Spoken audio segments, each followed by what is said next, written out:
ಎಲ್ಲರಿಗೂ ವಂದನೆಗಳು. ಓಂ ಶ್ರೀ ಗುರುಭ್ಯೋ ನಮಃ. ಹರಿ ಓಂ. ಪಾರ್ಥಾಯ ಪ್ರತಿಬೋಧಿತಾಂ ಭಗವತಾ ನಾರಾಯಣೇ ಸ್ವಯಂ ವ್ಯಾಸೇನ ಗ್ರಥಿತಾಂ ಪುರಾಣ ಮುನಿನಾಂ ಮಧ್ಯೇನು ಮಹಾಭಾರತಂ ಅದ್ವೈತಾಮೃತ ವರ್ಷಿಣೀಂ ಭಗವತೀಂ ಅಷ್ಟಾದಶಾಧ್ಯಾಯಿನೀಂ ಅಂಬಾ ತ್ವಾಮನುಸಂಧಾಮಿ ಭಗವದ್ಗೀತೆ ಭವದ್ವೇಷಿಣಂ. ಸೊ ಭಗವತಿಗೆ ವಂದಿಸುತ್ತಾ ಇವತ್ತು ಕಾರ್ಯಕ್ರಮವನ್ನು ಶುರು ಮಾಡೋಣ.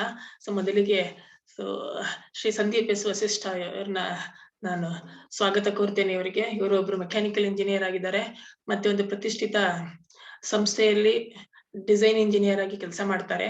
ಹಾಗೂ ರಾಮಕೃಷ್ಣ ಮಠದ ವಿವೇಕಾನಂದ ಬೆಳಕ ಸಂಘದ ಸ್ವಯಂ ಸೇವಕರಾಗಿ ಸಹ ಕೆಲಸ ಮಾಡ್ತಾರೆ. ಸೊ ಹಲವಾರು ಸರ್ವಿಸ್ ಆಕ್ಟಿವಿಟೀಸ್ ಗಳಲ್ಲಿ ತಮ್ಮನ್ನು ತಾವು ತೊಡಗಿಸ್ಕೊಂಡಿದ್ದಾರೆ.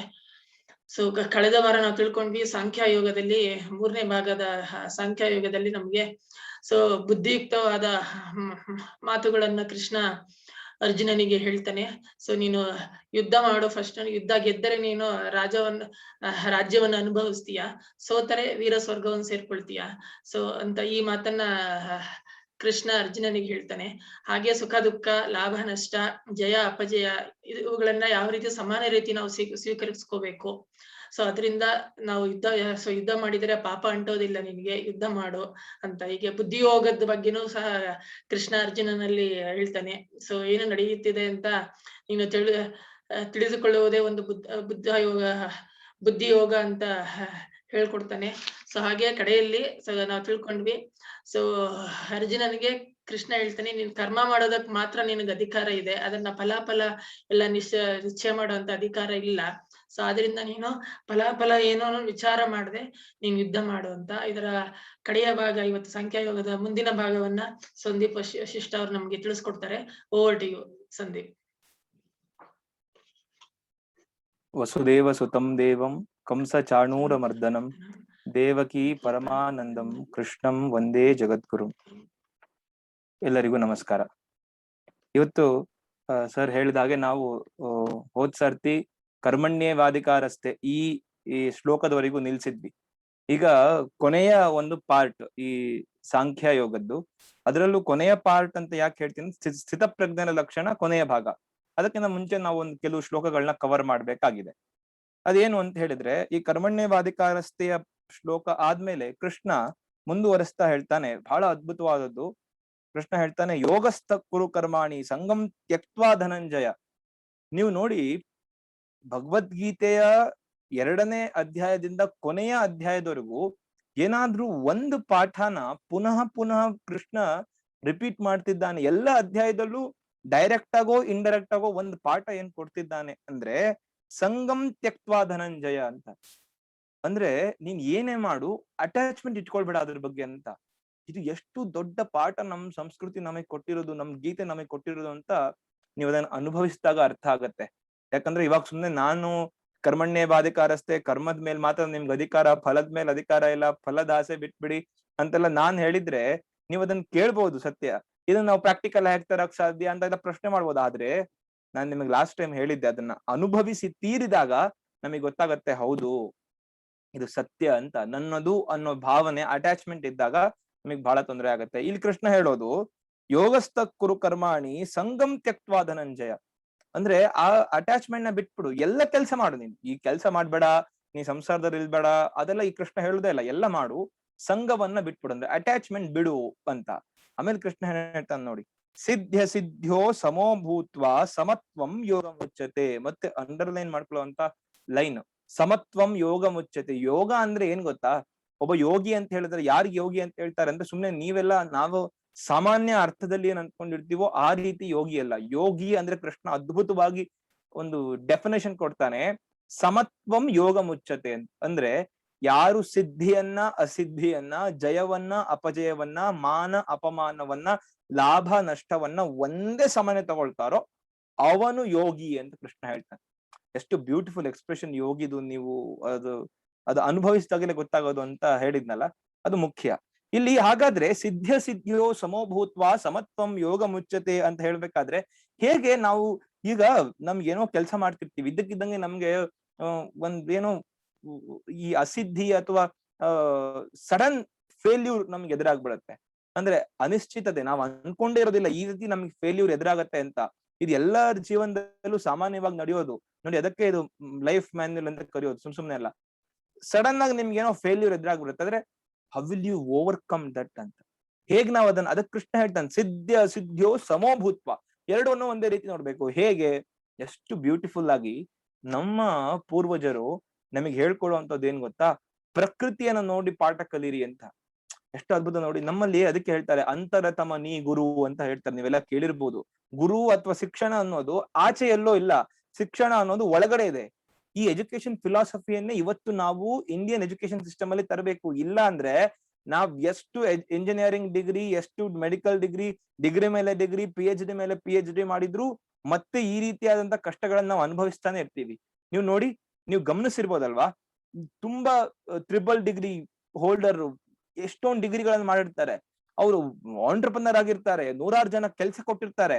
ಆದ್ರೆ ಯಾವುದೋ ಒಂದು ಸಣ್ಣ ಸವಾಲು ಅವ್ರ ಜೀವನದಲ್ಲಿ, ಸಣ್ಣ ಕಷ್ಟವನ್ನ ಎದುರಿಸ್ಲಿಕ್ಕಾಗದೆ ಅವ್ರು ಆತ್ಮಹತ್ಯೆ ಮಾಡ್ಕೊಂಡ್ಬಿಡ್ತಾರೆ. ಹಾಗಾದ್ರೆ ಒಬ್ಬ ವ್ಯಕ್ತಿ ತನ್ನ ಜೀವನದಲ್ಲಿ ತಾನು ಆತ್ಮಹತ್ಯೆ ಮಾಡಿಕೊಳ್ಳದಂತೆ ತಡೆಯುವಂತ ಶಿಕ್ಷಣ ನಮ್ಮದಲ್ಲ ಅಂತ ಹೇಳಿದ್ಮೇಲೆ ಮತ್ ಯಾವ ರೀತಿಯ ಶಿಕ್ಷಣ ನಾವು ತಗೊಳ್ತಿದ್ದೀವಿ?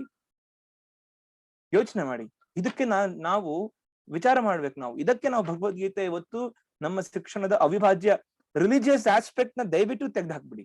ಇದು ರಿಲಿಜಿಯಸ್ ಆಸ್ಪೆಕ್ಟ್ ನ ನೀವು ಯಾವತ್ತರೆಗೂ ತಲೆಯಲ್ಲಿ ಇಟ್ಕೊಂಡಿರ್ತೀರೋ, ಯಾವ ಧರ್ಮದವರೇ ಆಗಿರ್ಬೋದು, ಇದು ಹಿಂದೂ ಧರ್ಮದ ಗ್ರಂಥ ಅಲ್ಲ ಅಲ್ಲ ಅಲ್ಲ. ರಿಲಿಜಿಯಸ್ ಆಸ್ಪೆಕ್ಟ್, ಸಿದ್ಧ್यो ಸಮೋಭೂತ್ವ ಸಮತ್ವಂ ಯೋಗ ಮುಚ್ಯತೆ, ಎಲ್ಲಿದೆ ಇಲ್ಲಿ ಹಿಂದೂ ಧರ್ಮ? ಎಲ್ಲಿದೆ ಇಲ್ಲಿ ಸನಾತನ ಧರ್ಮ? ನೋಡಪ್ಪ, ನಿನಗ್ ಬಂದಿರೋಂತ ಲಾಭವನ್ನ ನಷ್ಟವನ್ನ ಒಂದೇ ಸಮನೆ ತಗೊಂಡ್ರೆ ನೀನ್ ಅದ್ಭುತವಾಗಿ ನೀನ್ ಸಾಧನೆಯನ್ನ ಮಾಡ್ತೀಯಾ ಅಂತ ಹೇಳೋದು ಯಾವ್ದು ಧಾರ್ಮಿಕವಾದ ವಿಷಯನಾ? ಯಾಕೆ ನಾವ್ ಇವತ್ತವರೆಗೂ ಅರ್ಥ ಮಾಡ್ಕೊಳ್ತಿಲ್ಲ? ನಾವು ಅದನ್ನ ಅರ್ಥ ಮಾಡಿಸ್ಬೇಕಾಗಿದೆ. ಇಲ್ಲ ಅಂದ್ರೆ ನಾವು ಮುಂದಿನ ವರ್ಷಕ್ಕೆ ನಾವು ಇನ್ನೊಂದ್ 1 ವರ್ಷದಲ್ಲಿ ನಾವು 75 ವರ್ಷಕ್ಕೆ ಕಾಲಿಡ್ತಿದ್ದೀವಿ ಸ್ವತಂತ್ರೋತ್ಸವ ಸಿಕ್ಕಿ. 75 ವರ್ಷಗಳಾದ್ರೂ ಇನ್ನ ಅದೇ ರೀತಿಯ ಆಗೊಂದು ರೀತಿಯ ಗುಲಾಮಗಿರಿ, ಈಗ ಸಾಂಸ್ಕೃತಿಕ ಗುಲಾಮಗಿರಿ. ಪ್ರತಿ ಸಾರ್ತಿನೂ ನಮ್ಗೆ ಇದೇ ಹಣೆ ಬರಹನ, ಗುಲಾಮಗಿರಿಯಲ್ಲೇ ಬದುಕ್ಬೇಕಾ? ನೀವ್ ಹೇಳ್ಬೋದು ನಾವೇನ್ ಗುಲಾಮಗಿರಿ ಆಗಿದೆ. ವಿವೇಕಾನಂದ್ರಿಗೆ ನೀವೆಲ್ಲ ಕೇಳ್ಬೋದು, ವಿವೇಕಾನಂದ್ರು ಯಾಕೆ ಅವ್ರು ಮನ್ಸ್ ಮಾಡಿದ್ರೆ ಯಾಕೆ ಸ್ವತಂತ್ರವನ್ನ ಕೊಡ್ಸ್ಲಿಕ್ಕೆ ಆಗ್ತಿರ್ಲಿಲ್ಲ? ನೀವೆಲ್ಲ ಹೇಳ್ತೀರಾ ಕ್ರಾಂತಿಕಾರಿಗಳಿಗೆ ಅವರೇ ಇನ್ಸ್ಪಿರೇಷನ್ ಅಂತೆಲ್ಲ ಹೇಳ್ತೀರಾ. ಇಂಗ್ಲೆಂಡ್ಗೆಲ್ಲ ಹೋಗಿ ಮಾತಾಡ್ಕೊಂಡು ಬಂದಿದ್ರು ಸ್ವಾಮೀಜಿ, ಎಲ್ಲೆಲ್ಲ ಹೋಗಿ ವೇದಾಂತದ ಮೇಲೆ ಲೆಕ್ಚರ್ ಕೊಟ್ಟಿದ್ರು ಎಲ್ಲ ಹೇಳ್ತಿರಲ್ಲ. 1 ನಿಮಿಷಕ್ಕೆ ಯಾಕೆ ಸ್ವಾಮೀಜಿ ನಮಗೆ ಸ್ವತಂತ್ರ ಕೊಡ್ಸ್ಲಿಕ್ಕೆ ಆಗ್ತಿರ್ಲಿಲ್ಲ?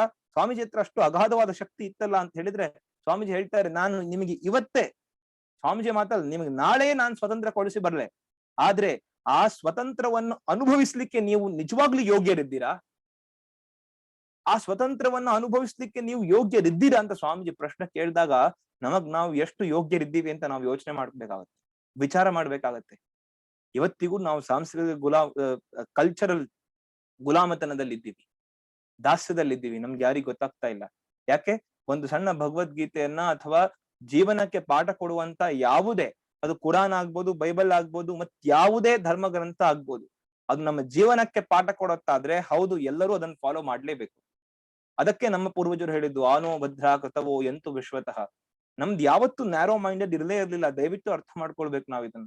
ಯಾವತ್ತು ನಮ್ದು ಇಷ್ಟಕ್ ಸೀಮಿತ ಅಂತ ಇರ್ಲಿಲ್ಲ. ನಾವ್ ಯಾವತ್ತು ಕೂಪಮಂಡೂಕರಾಗಿರ್ಲಿಲ್ಲ. ಎಲ್ಲ ಕಡೆಯಿಂದ ಒಳ್ಳೆ ವಿಷಯ ಬರಲಿ ಅಂತ ನಮ್ಮ ವೇದಾಂತದ ಋಷಿಗಳು ಹೇಳಿದ್ದು. ಇವತ್ತು ಮೊನ್ನೆ ಯಾರೋ ಹಿಂದೂ ಧರ್ಮದ ಲೀಡರ್ ಹೇಳಿದ್ದಲ್ಲ ಮಾತಿದು. ಸಾವಿರಾರು ವರ್ಷಗಳ ಹಿಂದೆ ಭಗವದ್ಗೀತೆ ಹುಟ್ಟಕ್ಕೂ ಸುಮಾರು ವರ್ಷಗಳಿಂದ ಹೇಳಿದ್ದು ಆನೋ ಭದ್ರಾ ಕೃತವೋ ಎಂತು ವಿಶ್ವತಃ. ಎಲ್ಲ ಕಡೆಯಿಂದ, ವಿಶ್ವದ ಎಲ್ಲ ಕಡೆಯಿಂದ ನಮಗೆ ಒಳ್ಳೆ ಭದ್ರ ಅಂತ ಹೇಳಿದ್ರೆ ಒಳ್ಳೆ ಒಂದು ಪಾಠ ಬರಲಿ, ಒಳ್ಳೆದನ್ನ ನಾವು ಕಲಿಯುವಂತಾಗ್ಲಿ ಅಂತ. ಇದು ನಮ್ಮ ಸಂಸ್ಕೃತಿಯ ಅವಿಭಾಜ್ಯ ಅಂಗ. ಸಿದ್ಧ್यो ಸಮೋಭೂತ್ವ ಸಮತ್ವಂ ಯೋಗ ಮುಚ್ಯತೆ ಅಂತ ಹೇಳಿದ್ರೆ ನೋಡಿ, ಪ್ರಕೃತಿಯಿಂದ ನಾವು ಪಾಠವನ್ನ ಕಲಿಬೇಕು ಅಂತ ಭಾಗವತದಲ್ಲಿ ಅವಧೂತನ ಒಂದು ಕತೆ ಬರುತ್ತೆ. ಅವನು 24 ಗುರುಗಳು ಅಂತ ಹೇಳ್ತಾರೆ. ಆ 24 ಗುರುಗಳು ಯಾರು ಗೊತ್ತಾ? ನಾವು ನೀವು ಅನ್ಕೊಂಡಂಗೆ ಯಾವ್ದೋ ವ್ಯಕ್ತಿ ಅಲ್ಲ, ಪ್ರಕೃತಿಯೇ ಅವನಿಗೆ 24 ಆಸ್ಪೆಕ್ಟ್ಸ್ ಅಲ್ಲಿ ಅವನಿಗೆ ಪಾಠವನ್ನ ಕಲಿಸುತ್ತೆ. ಅವನು ಅವಧೂತ ಅಂತ ಅನ್ಸ್ಕೊಳ್ತಾನೆ. ಇಲ್ಲಿ ನಮಗೊಂದು ಎಕ್ಸಾಂಪಲ್ ಸಿಗತ್ತೆ. ಏನು? ಸಿದ್ಧಿ ಅಸಿದ್ಧಿ. ನಾವು ಕಷ್ಟ ಸುಖವನ್ನ ಒಂದೇ ರೀತಿಯಲ್ಲಿ ನೋಡೋದು ಹೇಗೆ ಅಂತ ಹೇಳಿದ್ರೆ, ಗಂಗೆಯ ಹರಿಯುವಿಕೆಯನ್ನು ನೋಡಿದ್ರೆ ನಮಗೆ ಆ ಪಾಠ ಸಿಗತ್ತೆ ಅಂತ ಅನ್ಸುತ್ತೆ. ಎಷ್ಟು ಅದ್ಭುತ ನೋಡಿ. ಗಂಗೆ ಅಥವಾ ಯಾವುದೇ ನೀರು ನಮಗೆ ಬಹಳ ಮನಸ್ಸಿಗೆ ಹತ್ತಿರವಾದಗಳು ಗಂಗೆ ಆದ್ರಿಂದ ನಾವು ಗಂಗೆ ಅಂತ ಒಂದು ಉದಾಹರಣೆ ತಗೊಳ್ಬಹುದು. ಅವಳು ನೋಡಿ, ಗೋಮುಖದಿಂದ ಹರಿದಂತ ಗಂಗೆ ತಾನು ಅದ್ಭುತವಾಗಿ ಹರ್ಕೊಂಡ್ ಬರ್ತಾನೆ ಇರ್ತಾಳೆ. ಯಾವ್ದಾದ್ರು ಅಬ್ಸ್ಟ್ರಕ್ಷನ್ ಸಿಕ್ಕಿದ್ರೆ ಅವ್ರು ಹೇಳ್ತಾರೆ ಶಿ ಜಂಪ್ಸ್ ಗ್ರೇಸ್ಫುಲಿ ಅಂತ. ಅಬ್ಸ್ಟ್ರಕ್ಷನ್ ಸಿಕ್ತು ಅಂತ ಹೇಳಿದ ತಕ್ಷಣ, ಯಾವ್ದೋ ಒಂದು ಅಡ್ಡಿ ಆತಂಕ ಎದುರಾಯ್ತು ಅಂದ ತಕ್ಷಣ ಅವಳು ಹರಿಯೋದನ್ನ ನಿಲ್ಲಿಸ್ತಾಳ? ಇಲ್ಲ, ಅದನ್ನ ತುಂಬಾ ಖುಷಿಯಿಂದ ಅದನ್ನ ದಾಟ್ತಾಳೆ ಅಂತ ಹೇಳ್ತಾರೆ. She jumps gracefully if she faces any obstructions. ಇದು ಗಂಗೆ ನಮ್ಗೆ ಜೀವನದಲ್ಲಿ ಕಲಿಸಿಕೊಡುವಂತಹ ಪಾಠ. ಸಣ್ಣ ಅಬ್ಸ್ಟ್ರಕ್ಷನ್ ಆದ್ರೆ ಅವಳು ಜಂಪ್ ಮಾಡಿ ಹೋಗ್ತಾಳೆ, ಅದನ್ನ ದಾಟಿ ಹೋಗ್ತಾಳೆ. ನೋಡಿದ್ದೀರಾ, ಸಣ್ಣ ಪುಟ್ಟ ಗುಡ್ಡೆಗಳಿದ್ರೆ ಗಂಗೆ ಅದರ ಮೇಲೆ ಹೀಗೆ ಚಿಮ್ಮುತ್ತಾ ಹಾರ್ತಾ ಅದು ಮುಂದೆ ಹೋಗುತ್ತೆ. ಆದ್ರೆ ದೊಡ್ಡ ಅಬ್ಸ್ಟ್ರಕ್ಷನ್ ಬಂದ್ಬಿಟ್ರೆ, ತಾನು ಹರಿಯೋ ನಿಟ್ಟಿನಲ್ಲಿ ದೊಡ್ಡ ಒಂದು ಮೌಂಟೈನ್ ಬಂದ್ಬಿಟ್ರೆ ಏನು ಅಂತ ಹೇಳಿದ್ರೆ ಶಿ ಗೋಸ್ ಅರೌಂಡ್ ಇಟ್ ಅಂತ ಹೇಳಿ. ಏನ್ ಬ್ಯೂಟಿಫುಲ್ ನೋಡಿ, ಎಷ್ಟು ಅದ್ಭುತ ನೋಡಿ. ಸಣ್ಣ ಅಬ್ಸ್ಟ್ರಕ್ಷನ್ ಬಂದ್ರೆ ಅದನ್ನ ದಾಟಿ ಹೋಗ್ತಾಳೆ ಗಂಗೆ. ದೊಡ್ಡ ಅಬ್ಸ್ಟ್ರಕ್ಷನ್ ತನ್ನಲ್ಲಿ ಬಂದ್ರೆ ಶಿ ಗೋಸ್ ಅರೌಂಡ್ ಇಟ್, ಅದರ ಸುತ್ತಲೂ ಹರಿತಾಳೆ. ಆದರೂ ಅವಳು ಹರಿಯೋದು ನಿಲ್ಸೋದಿಲ್ಲ. ಇದು ನಾವು ನಮ್ಮ ಜೀವನದಲ್ಲಿ ಕಲಿಬೇಕಾಗಿರೋದು. ಇದು ನಮ್ಮ ಹಿರಿಯರು ನಮಗೆ ಪ್ರಕೃತಿಯಿಂದ ನೋಡಿ ಪಾಠ ಕಲಿಬೇಕು ಅಂತ ಹೇಳ್ಕೊಟ್ಟಿದ್ದು ಇದು ನೋಡಿ. ಆಮೇಲೆ ಅಕಸ್ಮಾತ್ ಏನಾದ್ರು ದೊಡ್ಡ ಒಂದು ಬೆಟ್ಟ ಸಿಕ್ಬಿಡ್ತು ಅನ್ಕೊಡಿ, ದೊಡ್ಡ ಬೆಟ್ಟ ಸಿಕ್ಬಿಟ್ರೆ ಅವ್ರು ಹೇಳ್ತಾರೆ she travels along the mountain ಅಂತ. ಏನ್ ಬ್ಯೂಟಿಫುಲ್ ನೋಡಿ. ನಾವು ಕಷ್ಟಗಳು ಬಂದಿದ ತಕ್ಷಣ ಹೆದರ್ಕೊಂಡು ಕೂತ್ಕೊಂಡ್ಬಿಡೋದಲ್ಲ. ಸಣ್ಣ ಕಷ್ಟವಾದ್ರೆ ಅದನ್ನ ದಾಟಿ ಹೋಗ್ಬೇಕು, ಸ್ವಲ್ಪ ದೊಡ್ಡ ಕಷ್ಟ ಆದ್ರೆ ಅದ್ರ ಸುತ್ತ ಹೋಗ್ಬೇಕು, ಇನ್ನೂ ದೊಡ್ಡ ಕಷ್ಟ ಆದ್ರೆ she walks along the mountain, ಅದ್ರ ಜೊತೆಗೆ ಹೋಗ್ಬೇಕು. ಆದ್ರೆ ಹೋಗೋದನ್ನ ನಿಲ್ಲಿಸ್ಬಾರ್ದು, ಅದು ಮುಖ್ಯ ಇಲ್ಲಿ. ಹರಿಯೋದನ್ನ ಹೇಗೆ ಗಂಗೆ ನಿಲ್ಸೋದಿಲ್ವೋ ಹಾಗೆ ನಾವು ನಮ್ಮ ಜೀವನದಲ್ಲಿ ಮುನ್ನಡೆಯೋದನ್ನ ನಿಲ್ಲಿಸಬಾರ್ದು. ಅದಕ್ಕೆ ಕೃಷ್ಣ ಹೇಳ್ತಿರೋದು ಈ ಮಾತು ಬಹಳ ನೆನ್ಪಿಟ್ಕೊಳ್ಳಿ. ಸಿದ್ಧ ಸಿದ್ಧ್ಯೋ ಸಮೋ ಭೂತ್ವ ಸಮತ್ವಂ ಯೋಗ ಮುಚ್ಚತೆ. ಆ ರೀತಿ. ಮತ್ತೆ ನೋಡಿ, ಯಾವಾಗ್ಲೂ ನಮ್ಮ ಗೋಲ್ ಯಾವಾಗ್ಲೂ ಹೈ ಆಗಿರ್ಬೇಕು ಅಂತ, ಯಾವಾಗ್ಲೂ ದೊಡ್ಡದಾಗಿರ್ಬೇಕು. ಸಣ್ಣ ಪುಟ್ಟ ಗೋಲ್ನ ಇಟ್ಕೊಳ್ಳೇಬೇಡಿ ದಯವಿಟ್ಟು. ಯಾವತ್ತೂ ಅಷ್ಟೇ. ನಮ್ ಪೂರ್ವಜರು ಹೇಳ್ಕೊಟ್ಟಿದ್ದೆ ಅದು, ನಮ್ಮ ಸಂಸ್ಕೃತಿಯಲ್ಲಿ ಹೇಳ್ಕೊಡೋದೇ ಅದು. ಆತ್ಮತತ್ವವನ್ನೇ ನಾವು ಗೋಲ್ ಆಗಿ ಇಟ್ಕೊಳ್ತೀವಿ ಅಂತ. ಯಾಕಂದ್ರೆ ಆತ್ಮತತ್ವ ಅಷ್ಟು ಸುಲಭವಾಗಿ ಸಿಗುವಂತದ್ದಲ್ಲ. ನಮ್ಮ ಕರ್ಮ ಸಿದ್ಧಾಂತದ ಪ್ರಕಾರ ಒಂದ್ ಜನ್ಮದಲ್ಲಿ 2 ಜನ್ಮದಲ್ಲಿ ಸಿಗುವಂತದ್ದಲ್ಲ. ಎಲ್ಲೋ ಪುಣ್ಯಾತ್ಮರಿಗೆ ಕೆಲವರಿಗೆ ಮಾತ್ರ ಅದು ಸಿದ್ಧಿ ಆಗತ್ತೆ ಅಂತ ಹೇಳ್ತಾರೆ. ಅದರಿಂದ ಆತ್ಮತತ್ವವನ್ನ ನಾವು ಗೋಲ್ ಆಗಿ ಇಟ್ಕೊಂಡಾಗ ಎಷ್ಟು ಬೇಗ ನಾವು ಗ್ರೋ ಆಗ್ತೀವಿ ಅಂತ, ಎಷ್ಟು ಬೇಗ ಬೆಳಿತೀವಿ ಅಂತ.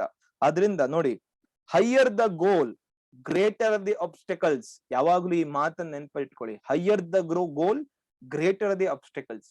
ಯಾವಾಗ ನಮ್ಮ ಗೋಲು, ನಮ್ಮ ಗುರಿ ತುಂಬಾ ಎತ್ತರಕ್ಕಿರುತ್ತೋ ಅಷ್ಟೇ ಹೆಚ್ಚು ಆಬ್ಸ್ಟಕಲ್ಸ್ ನಮಗ್ ಬರುತ್ತೆ, ಅಷ್ಟೇ ಹೆಚ್ಚು ಅಡ್ಡಿಗಳು ನಮಗೆ ಎದುರಾಗತ್ತೆ.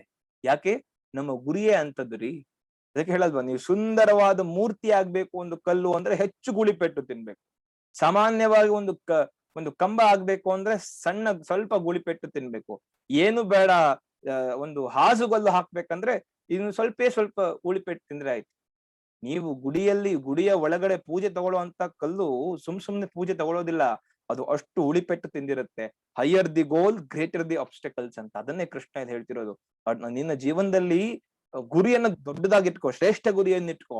ಆ ಗುರಿಯ ಕಡೆಗೆ ನಿನಗೆ ಬರುವಂತ ಎಲ್ಲ ಅಡ್ಡಿ ಆತಂಕಗಳನ್ನ, ಸುಖ ದುಃಖಗಳನ್ನ, ಸಿದ್ಧಿ ಅಸಿದ್ಧಿಗಳನ್ನ ಒಂದೇ ಸಮನೆ ಭಾವಿಸು. ಆಗ ನೀನು ಯೋಗಿ ಅನ್ನಿಸ್ಕೊಳ್ತೀಯ ಅಂತ ಕೃಷ್ಣ ಹೇಳ್ತಾನೆ. ಎಷ್ಟು ಅದ್ಭುತ. ನಮ್ಗೆ ಈ ಪಾಠವನ್ನ ನಿಜವಾಗ್ಲೂ ಹೇಳ್ಬೇಕಾದ್ರೆ ಇದನ್ನ ಎಜುಕೇಶನ್ ಸಿಸ್ಟಮ್ ಅಲ್ಲಿ ಅಳವಡಿಸ್ಬೇಕು. ಆಗ ನಮ್ಗೆ ಎಷ್ಟೇ ಕಷ್ಟ ಅದನ್ನ ನಾವು ಜೀವನ ನಡೆಸೋದ್ ಕಲಿತೀವಿ. ಇವತ್ತು ನಾವು ಕಲಿತಿರೋದು ವ್ಯಾವಹಾರಿಕ ಶಿಕ್ಷಣ. ನಾವು ಮೌಲ್ಯಾಧಾರಿತ ಶಿಕ್ಷಣವನ್ನು ಎಲ್ಲಿ ಕಲಿತಿದ್ದೀವಿ? ಯಾವ ಸ್ಕೂಲ್ ಕಾಲೇಜ್ ಮೌಲ್ಯಾಧಾರಿತ ಶಿಕ್ಷಣ ಹೇಳ್ಕೊಡ್ತಿಲ್ಲ ಅಲ್ವಾ? ನಾವು ವ್ಯಾವಹಾರಿಕ ಶಿಕ್ಷಣ ಕಲ್ತು ವ್ಯಾವಹಾರಿಕ ಶಿಕ್ಷಣದಲ್ಲಿ ಡಿಗ್ರಿ ಮೇಲೆ ಡಿಗ್ರಿ ಪಡೆದು ಏನು ಕಷ್ಟ ಬಂದಾಗ ಆ ಕಷ್ಟವನ್ನ ಸಹಿಸೋಕಾಗ್ದೆ ನಾವು ಆತ್ಮಹತ್ಯೆಗೆ ಶರಣಾಗ್ತಿದೀವಿ. ಆ ಕಷ್ಟಗಳನ್ನ ಸಹಿಸೋಕಾಗ್ದೆ ನಮ್ಮ ಜೀವನವನ್ನ ಕೊನೆ ಮಾಡ್ತಿದೀವಿ, ಡಿಪ್ರೆಷನ್ಗೆ ಒಳಗಾಗ್ತಿದೀವಿ, ಬೇರೆ ತರದ ಕಾಯಿಲೆಗಳು ನಮ್ಗೆ ಎದುರಾಗ್ತಾ ಇದಾವೆ. ಹಾಗಾದ್ರೆ ನಾವ್ ಎಜುಕೇಶನ್ ತಗೊಂಡಿದ್ರೆ ಅದೆಲ್ಲ ನಮ್ಮಿಂದ ಆ ಎಜುಕೇಶನ್ ಅನ್ನು ನಮಗೆ ಬೆಳಕ್ ಕೊಡ್ಬೇಕಾಗಿತ್ತಲ್ಲ. ಯಾಕೆ ಬೆಳಕ್ ಕೊಡ್ತಾ ಇಲ್ಲ ಅಂತ ಹೇಳಿದ್ರೆ ಇದೇ ಕಾರಣಕ್ಕೆ. ಯಾವ ನಿಟ್ಟಿನಲ್ಲಿ ನೀವು ಎಜುಕೇಶನ್ ಅನ್ನೋ ಮೂಲ ಒಂದು ಸತ್ವವನ್ನೇ ಮರ್ತೋಗಿದೆ ನಮ್ಗೆ. ಎಜುಕೇಶನ್ ಅಂದ್ರೆ ಏನು, ಶಿಕ್ಷಣ ಅಂದ್ರೆ ಏನು ಅನ್ನೋದೇ ಮರ್ತೋಗಿದೆ. ಬಹಳ ನಾವು ದಯನೀಯ ಸ್ಥಿತಿದ್ದೀವಿ. ದೊಡ್ಡ ರೆವಲ್ಯೂಷನ್ ನಿಜವಾಗ್ಲೂ ಇಂಡಿಯನ್ ಎಜುಕೇಶನ್ ಸಿಸ್ಟಮ್ ಬೇಕಿದೆ. ನಾನು ಇದನ್ನ ಯಾಕೆ ಎಲ್ಲ ಇದ್ರ ಬಗ್ಗೆ ಎಜುಕೇಶನ್ ಬಗ್ಗೆ ಹೇಳ್ತೀನಿ ಅಂದ್ರೆ, ಸುಮಾರು ನಮ್ಮ ಎಜುಕೇಶನ್ ಫೀಲ್ಡ್ ಅಲ್ಲಿ ಇರುವಂತ ಕೆಲವ್ರು ನೀವು ಇಲ್ಲಿ ಇರೋದ್ರಿಂದ ದೊಡ್ಡ ನಮಗೆ ಒಂದು ಆ ರೆವಲ್ಯೂಷನ್ ಬೇಕಾಗೇ ಇದೆ ಇವತ್ತಿಗೂ. ಆ ರೆವಲ್ಯೂಷನ್ಗೆ ನೀವೆಲ್ಲರೂ ಸಾಕ್ಷಿ ಆಗ್ಬೇಕು, ನೀವೆಲ್ಲರೂ ಅದರ ಕೈ ಜೋಡಿಸ್ಬೇಕು. ಇಲ್ಲ ಅಂದ್ರೆ ನೀವು ಕೊನೆಗೆ ನಾವ್ ಹೇಳ್ತೀವಲ್ಲ, ನಾವು ಏನಾದ್ರೂ ಒಂದು ಸಣ್ಣ ಕೊಡುಗೆ ಆದ್ರೂ ಕೊಟ್ವಲ್ಲ ನಮ್ ಭಾರತಕ್ಕೋಸ್ಕರ ಅಂತ ಹೆಮ್ಮೆಯಿಂದ ನಾವು ಪ್ರಾಣ ಬಿಡೋ ಹಾಗಾಗ್ಬೇಕು. ಅದು ಶಿಕ್ಷಣ ಕ್ಷೇತ್ರದಲ್ಲಿ ಇರುವಂತವ್ರು ಕೊಡುಗೆ ಕೊಡುವಷ್ಟು ದೇಶಕ್ಕೆ ಮತ್ ಯಾರು ಕೊಡುಗೆ ಕೊಡೋಕ್ ಸಾಧ್ಯ ಇಲ್ಲ. ಅದು ಬಹಳ ಮುಖ್ಯ. ಶಿಕ್ಷಕ, ರೈತ, ಸೈನಿಕ 3 ಜನ ನಮಗೆ ಯಾವಾಗ್ಲೂ ಆದರ್ಶ ವ್ಯಕ್ತಿಗಳು. ಇವ್ರು 3 ಜನ ಇದ್ರೇನೆ ಮಿಕ್ಕೆಲ್ಲರೂ ಬರ್ತಾರೆ. ಮಿಕ್ಕೆಲ್ಲರೂ ಎಂಜಿನಿಯರು, ಡಾಕ್ಟರ್ಸ್ ಮತ್ ಏನೇ ಆಗಿರ್ಬೋದು ಅವರೆಲ್ಲರೂ ಬರ್ತಾರೆ. ಇವ್ರು 3 ಜನನ್ನ ನಾವು ಗೌರವದಿಂದ ಕಾಣ್ಬೇಕು. ಮತ್ತೆ 3 ಜನ ಸ್ವಾರ್ಥ ಬಿಟ್ಟು ಕೆಲಸ ಮಾಡಿದ್ರೇನೆ ಇದೆಲ್ಲ ಆಗುವಂತದ್ದು. ಅದಕ್ಕೆ ಹೆಚ್ಚಾಗಿ ನಮ್ಗೆ ಶಿಕ್ಷಕರ ವಲಯಕ್ಕೆ ಭಗವದ್ಗೀತೆಯನ್ನ ಇಂಟ್ರೊಡ್ಯೂಸ್ ಮಾಡ್ಬೇಕು. ಶಿಕ್ಷಕರಿಗೆ ಭಗವದ್ಗೀತೆ ಬಗ್ಗೆ ತಿಳಿಸ್ಕೊಡ್ಬೇಕು. ಅವ್ರು ಯಾವಾಗ ಸ್ವಾರ್ಥ ರಹಿತವಾಗಿ ಕೆಲಸ ಮಾಡ್ತಾರೋ ಅವ್ರು ಪಾಠ ಮಾಡುವಂತ ಸಾವಿರಾರು ಜನ ಮಕ್ಕಳಿಗೆ ಅದನ್ನೇ ಇಂಬೈಬ್ ಮಾಡ್ತಾರೆ. ಅವ್ರು ಹೇಳ್ಬೇಕಾದ್ರೆ ಅದು ಅವರಲ್ಲಿ ಇಂಬೈಬ್ ಮಾಡಿದಾಗ ಅವ್ರ ಜೀವನಗಳು ಅದ್ಭುತವಾಗಿ ಬೆಳಗ್ತವೆ. ಯಾವಾಗ ಅವ್ರು ಅದ್ಭುತವಾಗಿ ಬೆಳಗ್ತಾರೋ ದೇಶ ಉನ್ನತಿಯತ್ತ ಸಾಗತ್ತೆ ಅಂತ. ಇದು ಬಹಳ ಮುಖ್ಯ. ನೋಡಿ, ನಾನು ಯಾಕೆ ಪದೇ ಪದೇ ಎಜುಕೇಶನ್ ಸಿಸ್ಟಮ್ ಬಗ್ಗೆ ಹೇಳ್ತಿದ್ದೀನಿ ಅಂದ್ರೆ ನಮ್ಗೆ ಬರುವಂತ 3-4 ಶ್ಲೋಕ ಏನಿದೆ, ಸ್ಥಿತಪ್ರಜ್ಞ ಲಕ್ಷಣ, ಹಿಂದಿನ ಶ್ಲೋಕ, ಇದೆಲ್ಲ ಈ ಒಂದು ಶಿಕ್ಷಣ ಕುರಿತವಾಗೇ ಇರುವಂತದ್ದು. ನೋಡಿ, ನಮ್ಮಲ್ಲಿ ಎಂತ ಅದ್ಭುತವಾದ ಶಿಕ್ಷಣ ಇತ್ತು ಹಿಂದಿನ ಕಾಲದಲ್ಲಿ. ಭಗವದ್ಗೀತೆ, ರಾಮಾಯಣ, ಮಹಾಭಾರತಗಳು ನಮ್ಮ ಶಿಕ್ಷಣದ ಒಂದು ಅವಿಭಾಜ್ಯ ಅಂಗ ಆಗಿತ್ತು. ಓದ್ಲೇಬೇಕು. ನಾ ಮೊನ್ನೆ ಎಲ್ಲ ನೋಡ್ತಿದ್ದೆ, ಬೇರೆ ಬೇರೆ ದೇಶಗಳಲ್ಲಿ ಇವತ್ತು, ಭಾರತ ಬಿಟ್ಬಿಡಿ, ಬೇರೆ ಬೇರೆ ದೇಶಗಳಲ್ಲಿ ಸೋ ಕಾಲ್ಡ್ ನೀವೇನು ಸೆಕ್ಯುಲರಿಸ್ಟ್ ಅಂತಿರೋ ಅಥವಾ ಮೊನೊಪೊಲಿ ಇರುವಂತ ದೇಶಗಳು ಅಂತೀವೋ ಏನೋ ನೀವು ಅನ್ಕೊಳ್ಳಿ, ಅಂತಹ ದೇಶಗಳಲ್ಲಿ ಇವತ್ತು ರಾಮಾಯಣ ಮಹಾಭಾರತಗಳನ್ನ ತಮ್ಮ ಒಂದು ಎಜುಕೇಶನ್ ಸಿಸ್ಟಮ್ ನಲ್ಲಿ ಅಳವಡಿಸ್ತಿದ್ದಾರೆ. ಯಾತಕ್ಕಾಗಿ ಅಂದ್ರೆ ಅಲ್ಲಿರೋ ರಿಲಿಜಿಯಸ್ ಆಸ್ಪೆಕ್ಟ್ ಗಾಗಿ ಅಲ್ಲ, ಇದು ಹಿಂದೂ ಧರ್ಮದ್ದು ಅನ್ನೋ ರೀತಿ ಅಲ್ಲ, ಅಲ್ಲಿರೋದು ಜೀವನ ಮೌಲ್ಯಗಳು ಅಂತ. ಹೇಗೆ ಜೀವನ ಮೌಲ್ಯ ಅಂತ ನಾನು ನಿಮ್ಗೆ ಒಂದು ಉದಾಹರಣೆ ಕೊಡ್ತೀನಿ. ಭಗವದ್ಗೀತೆಯಲ್ಲಿ ಸಂಜಯ ಅನ್ನೋ ಒಬ್ಬ ರಾಜನ ಕತೆ ಬರುತ್ತೆ. ಸಂಜಯ ಅಂತ ಹೇಳಿದ್ರೆ ಯಾರ ಧೃತರಾಷ್ಟ್ರನಿಗೆ ಭಗವದ್ಗೀತೆ ಎಕ್ಸ್ಪ್ಲೈನ್ ಮಾಡ್ತಾನಲ್ಲ ಆ ಸಂಜಯ ಅಲ್ಲ, ಇನ್ನೊಬ್ಬ ಸಂಜಯ. ಈ ಮಹಾಭಾರತದಲ್ಲಿ ಉಪಕಥೆಗಳು ಬರುತ್ತೆ. ಆ ಉಪಕಥೆಗಳಲ್ಲಿ ಸಂಜಯನ ಕತೆ ಕೂಡ ಒಂದು. ಅವನು ಎಲ್ಲ ರಾಜರ ಮೇಲೆ ಯುದ್ಧ ಮಾಡಿ ಸೋತೋಗ್ಬಿಟ್ಟಿರ್ತಾನೆ, ಜರ್ಜರಿತರಾಗಿರ್ತಾನೆ. ಎಷ್ಟು ಯುದ್ಧ ಮಾಡಿದ್ರು ಸೋಲು. ಈ ರೀತಿ ಸೋಲು ಅನುಭವಿಸಿದ ಸಂಜಯ ಜರ್ಜರಿತನಾಗಿ ನನಗಿನ್ನ ಜೀವನ ನಡೆಸಲಿಕ್ಕೆ ಆಗೋದಿಲ್ಲ ಅಂತ ಸೋತಿದ್ದಾಗ ಸಂಜಯನ ತಾಯಿಯಾದಂತ ವಿದುಲ, ಈ ಮಾತನ್ನ ನಾವೆಲ್ಲ ನೆನ್ಪಿಟ್ಕೊಳ್ಬೇಕು. ನೋಡಿ, ಯಾಕೆ ಮಹಾಭಾರತವನ್ನು ಮಕ್ಕಳಿಗೆ ಓದಿಸಿ ಅಂತ ಗೊತ್ತಾ? ಈ ಕಾರಣಕ್ಕೋಸ್ಕರ. ಸಂಜಯನ ತಾಯಿ ವಿದುಲ ಮಗನಿಗೆ ಸಮಾಧಾನ ಮಾಡ್ಬೇಕಾದ್ರೆ ಒಂದು ಮಾತು ಹೇಳ್ತಾಳೆ, ಎಷ್ಟೋ ಅದ್ಭುತ. ಮುಹೂರ್ತಂ ಜ್ವಲಿತಂ ಶ್ರೇಯೋ ನತು ಧೂಮಾಯಿತಂ ಚಿರಂ ಅಂತ ಹೇಳ್ತಾಳೆ. ಇದು ತಾಯಿ ಮಗುವಿನಿಗೆ ಹೇಳ್ಕೊಡುವಂತ ಪಾಠ. ಇದು ಎಂಥದ್ದು, ನಿಮ್ಗೆ ಯಾವ ಯೂನಿವರ್ಸಿಟಿಲೂ ಈ ಪಾಠ ಹೇಳ್ಕೊಡೋದಿಲ್ಲ. ಮುಹೂರ್ತಂ ಜ್ವಲಿತಂ ಶ್ರೇಯೋ ನತು ಧೂಮಾಯಿತಂ ಚಿರಂ ಅಂತಾಳೆ. ಅಂದ್ರೆ ಮಗು ಕಿಡಿಯ ಹಾಗೆ ಅಂದ್ರೆ ಕ್ಷಣಕ್ ಮಾತ್ರ ಬದುಕಿದ್ರು ಕಿಡಿಯ ಹಾಗೆ ಬದುಕ್ಬೇಕು ಮಗು. ಒಂದು ಕ್ಷಣ ಬದುಕು ಸಾಕು, ಆದ್ರೆ ಕಿಡಿಯಾಗಿ ಬದುಕು. ಅದು ಬಿಟ್ಟು ಹೊಗೆಯಾಗಿ ನೀನು ಎಷ್ಟು ವರ್ಷಗಳು ಬದುಕಿದ್ರೆ ಏನಂತೆ, ಯುಗಗಳು ಬದುಕಿದ್ರೆ ಏನಂತೆ, ಏನ್ ಬಂತು ಪ್ರಯೋಜನ ಅಂತ. ಬದುಕಿದ್ರೆ ಕಿಡಿಯಾಗಿ ಬದುಕು, ಹೊಗೆಯಾಗಿ ಬದುಕ್ಬೇಡ ಅಂತ. ಏನು ಅದ್ಭುತ ಟೀಚಿಂಗ್ ನಮ್ಮಲ್ಲಿದೆ ನೋಡಿ. ಇದು ಮಕ್ಕಳಿಗೆ ಕಳಿಸ್ಬೇಕು ಅಂತ ಅನ್ಸೋದಿಲ್ವೇ? ಇದು ನಮ್ ಶಿಕ್ಷಣ ಕ್ಷೇತ್ರದಲ್ಲಿ ಒಂದು ದೊಡ್ಡ ಈ ರೀತಿಯಾದಂತ ಒಂದು ಕ್ರಾಂತಿಕಾರಿ ಬೆಳವಣಿಗೆ ಆಗ್ಬೇಕು ಅಂತ ನಮಗೆ ಅನ್ಸೋದಿಲ್ವೇ? ಏನು ಅದ್ಭುತ. ಇದನ್ನೇ ನಾವು ಇದೇ ಕಾನ್ಸೆಪ್ಟ್ಸ್ ನಮ್ಮ ಎಜುಕೇಶನ್ ಸಿಸ್ಟಮ್ ನಲ್ಲಿ ಅಳವಡಿಸ್ಬೇಕು ಅಂತ ನಾವು ಹೇಳ್ತಿರೋದು. ಅದಕ್ಕೆ ಅವ್ನು ಹೇಳ್ತಾನೆ, ಮುಹೂರ್ತಂ ಜ್ವಲಿತಂ ಶ್ರೇಯೋ ನತು ಧೂಮಾಯಿತಂ ಚಿರಂ ಅಂತ. ಈ ಸಂಜಯನ ತಾಯಿ ವಿದುಲೆ ಸಂಜಯನಿಗೆ ತಾನು ಸೋತೋದಾಗ, ಅಂದ್ರೆ ಎಷ್ಟು ಏನೆಲ್ಲ ಅವನಿಗೆ ಪರಿಸ್ಥಿತಿ ಎದುರಾಗುತ್ತೆ, ಅವನಿಗೆ ಸೋಲು ಎದುರಾಗುತ್ತೆ, ನಾನ್ ಜೀವನ ನಡೆಸಕ್ ಆಗೋದೇ ಇಲ್ಲ ಅನ್ನೋ ಪರಿಸ್ಥಿತಿ ಎದುರಾದಾಗ ತಾಯಿ ಮಗನಿಗೆ ಹೇಳ್ಕೊಡುವಂತ ಪಾಠ ಮುಹೂರ್ತಂ ಜ್ವಲಿತಂ ಶ್ರೇಯೋ ನತು ಧೂಮಾಯಿತಂ ಚಿರಂ ಅನ್ನೋದು. ಇದು ಮುಖ್ಯವಾಗಿ ನಾವು ಗಮನಿಸ್ಬೇಕಾಗಿರುವಂಥದ್ದು. ಈ ತರ ಅನೇಕ ವಿಷಯಗಳು ನಮ್ಮ ಭಗವದ್ಗೀತೆಯಲ್ಲಿ, ನಮ್ಮ ಏನು ಮಹಾಭಾರತ ರಾಮಾಯಣಗಳಲ್ಲಿ ಬರುತ್ತೆ ಅಂತ. ಮುಂದಿನ ಶ್ಲೋಕ ನೋಡಿ, ಕೃಷ್ಣ ಎಷ್ಟು ಅದ್ಭುತವಾಗಿ ಹೇಳ್ತಾನೆ ಅಂತ ಹೇಳಿದ್ರೆ, ಮುಂದಿನ 49ನೇ ಶ್ಲೋಕದಲ್ಲಿ ಹೇಳ್ತಾನೆ, ದೂರೇಣ ಪರಂ ಕರ್ಮ ಬುದ್ಧಿ ಯೋಗ ಧನಂಜಯ ಬುದ್ಧೌ ಶರಣಮನ್ವಿಚ್ಚ ಕೃಪಣಾ ಫಲಹೇತವಃ ಅಂತ ಹೇಳ್ತಾನೆ. ಒಂದರ ಅರ್ಥ ನೋಡು, ಅರ್ಜುನ, ಕಾಮ್ಯ ಕರ್ಮ ಸಮತ್ವ ಬುದ್ಧಿಯಿಂದ ಮಾಡುವ ಕರ್ಮಕ್ಕಿಂತ ಕೀಳು. ಎಷ್ಟು ಬ್ಯೂಟಿಫುಲ್ ನೋಡಿ, ಇದೆಲ್ಲ ಕಾನ್ಸೆಪ್ಟ್ ನಾವು ಅರ್ಥ ಮಾಡ್ಕೊಳ್ಬೇಕಾಗಿದೆ. ಆದ ಕಾರಣ ನೀನು ಸಮತ್ವ ಬುದ್ಧಿಯಲ್ಲಿ ಆಶ್ರಯವನ್ನು ಹೊಂದು, ಫಲಾಕಾಂಕ್ಷಿಗಳಾದ ಜನ ಅಲ್ಪರು ಅಂತ ಹೇಳ್ತಿದ್ರು. ನೋಡಿ, ಮತ್ತೆ ಎಲ್ಲಾ ಶ್ಲೋಕದಲ್ಲೂ ಇಂಡೈರೆಕ್ಟ್ ಆಗಿ ಡೈರೆಕ್ಟ್ ಆಗಿ ಅವನು ಹೇಳ್ತಿರೋದು ಫಲವನ್ನ ಬಿಟ್ಬಿಡು. ನೋಡಿ, ಎರಡಿದೆ ಇಲ್ಲಿ. Work with desire, work with ಬುದ್ಧಿ ಯೋಗ ಅಂತ. ಬುದ್ಧಿ ಯೋಗ ಅಂತ ಹೇಳಿದ್ರೆ ಸಮತ್ವ. ಏನ್ ಬುದ್ಧಿ, ಯಾವ ಬುದ್ಧಿ ಅಂತ ಹೇಳಿದ್ರೆ ಕೃಷ್ಣ ಹೇಳ್ತಿದ್ದಾನೆ ಸಮತ್ವದ ಬುದ್ಧಿ. ಬುದ್ಧಿ ಯೋಗ ಅಂದ್ರೆ ಮತ್ತೇನಲ್ಲ, ಸಿದ್ಧಿ ಅಸಿದ್ಧಿ, ಜಯ ಅಪಜಯ, ಲಾಭ ನಷ್ಟಗಳನ್ನ ಸಮವಾಗಿ ಸ್ವೀಕರಿಸೋದೇ ಬುದ್ಧಿ ಅಂತಾರೆ. ಬುದ್ಧಿಯುಕ್ತವಾದ ಕರ್ಮಯೋಗ ಒಳ್ಳೇದು. ಅಂದ್ರೆ ವರ್ಕ್ ವಿತ್ ಡಿಸೈರ್ ಅಂದ್ರೆ ಕಾಮಿತ ಫಲಗಳ ಯುಕ್ತವಾದ ಕರ್ಮ ಒಳ್ಳೇದು, ಬುದ್ಧಿಯುಕ್ತವಾದ ಕರ್ಮ ಒಳ್ಳೇದು ಅಂತ ಕೃಷ್ಣ ಹೇಳ್ಬೇಕಾದ್ರೆ ಅವನು ಹೇಳ್ತಾನೆ, ಯಾರು ಆಸೆಗಳನ್ನಿಟ್ಕೊಂಡು ಕಾಮನೆಗಳನ್ನಿಟ್ಕೊಂಡು ಫಲವನ್ನ ಮಾಡ್ತಾರೋ ಅವರು ಅಲ್ಪರು ಅಂತ ಕೃಷ್ಣ ಹೇಳ್ತಿದ್ದಾನೆ. ನೋಡಿ, ವರ್ಕ್ ವಿತ್ ಬುದ್ಧಿ Yoga is a work called inspired work ಅಂತ. ಏನ್ ನಿಮ್ಗೆ ನೀವು ಅನ್ಸ್ಬೋದು, ಏನ್ ಇನ್ಸ್ಪೈರ್ಡ್ ವರ್ಕ್ ಅಂದ್ರೆ ಏನು ಅಂತ.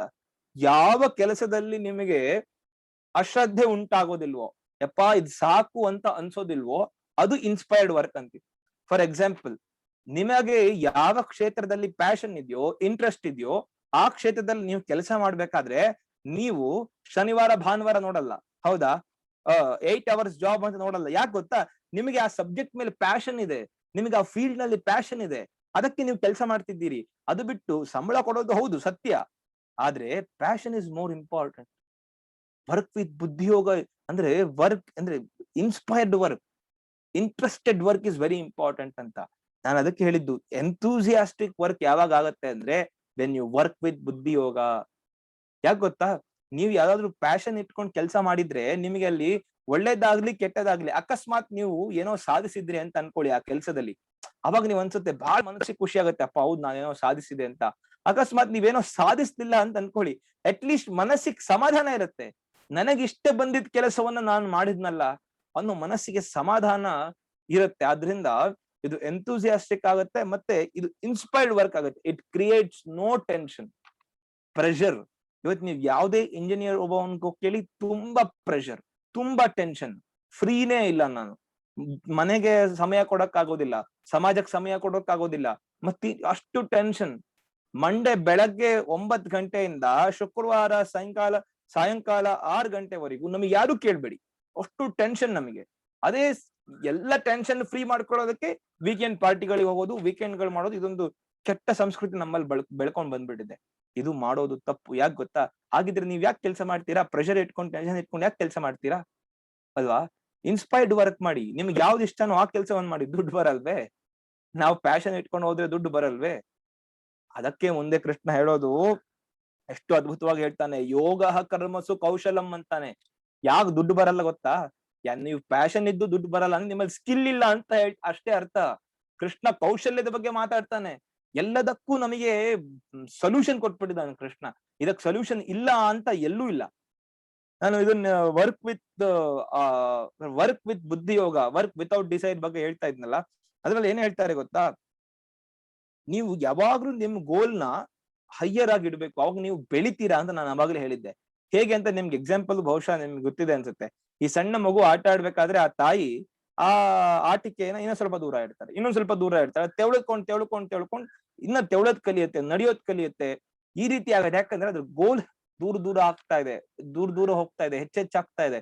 ಯಾವಾಗ ಗೋಲ್ ಹೈಯರ್ ಆಗ್ತಾ ಇರುತ್ತೋ ಆಗ ನೀವು ಹೆಚ್ಚೆಚ್ಚು ಬೆಳಿತೀರಾ. May B you not reach the goal, but you are growing. ಬಹಳ important. Reaching the goal is not important, but striving to reach the goal is important. ಇದೆಲ್ಲ ಗೋಲ್ಡನ್ ವರ್ಡ್ಸ್ ಅಂತಾರಲ್ಲ, ಆತರ ನಮ್ ಹಿರಿಯರ್ ನಮಗೆ ಕೊಟ್ಟಿರುವಂತದ್ದು. ನಾವ್ ಇದೆಲ್ಲ ನೋಟ್ ಮಾಡ್ಕೊಂಡ್ಬೇಕು.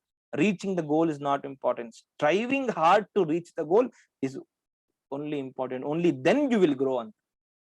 ಇಲ್ಲಾಂದ್ರೆ ಒಂದ್ಸರ್ತಿ ನೀವು ಗೋಲ್ ರೀಚ್ ಆದ್ಮೇಲೆ ಅಲ್ಲಿ ಬೆಳೆಯುವಂತ ಅವಕಾಶನೇ ಇಲ್ಲ.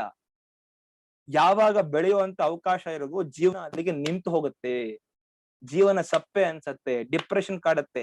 ಯಾವಾಗ ನಿಮ್ಗೆ ಚಾಲೆಂಜಸ್ ಫೇಸ್ ಆಗ್ತಿರುತ್ತೋ, ಮುಂದೆ ಬೆಳಿತಿರ್ತಿರೋ, ಆಗ ನಿಮ್ಗೆ ಅದ್ಭುತವಾದ ಜೀವನ ನಿಮ್ ಮುಂದೆ ತೆರ್ಕೊಳ್ಳುತ್ತೆ.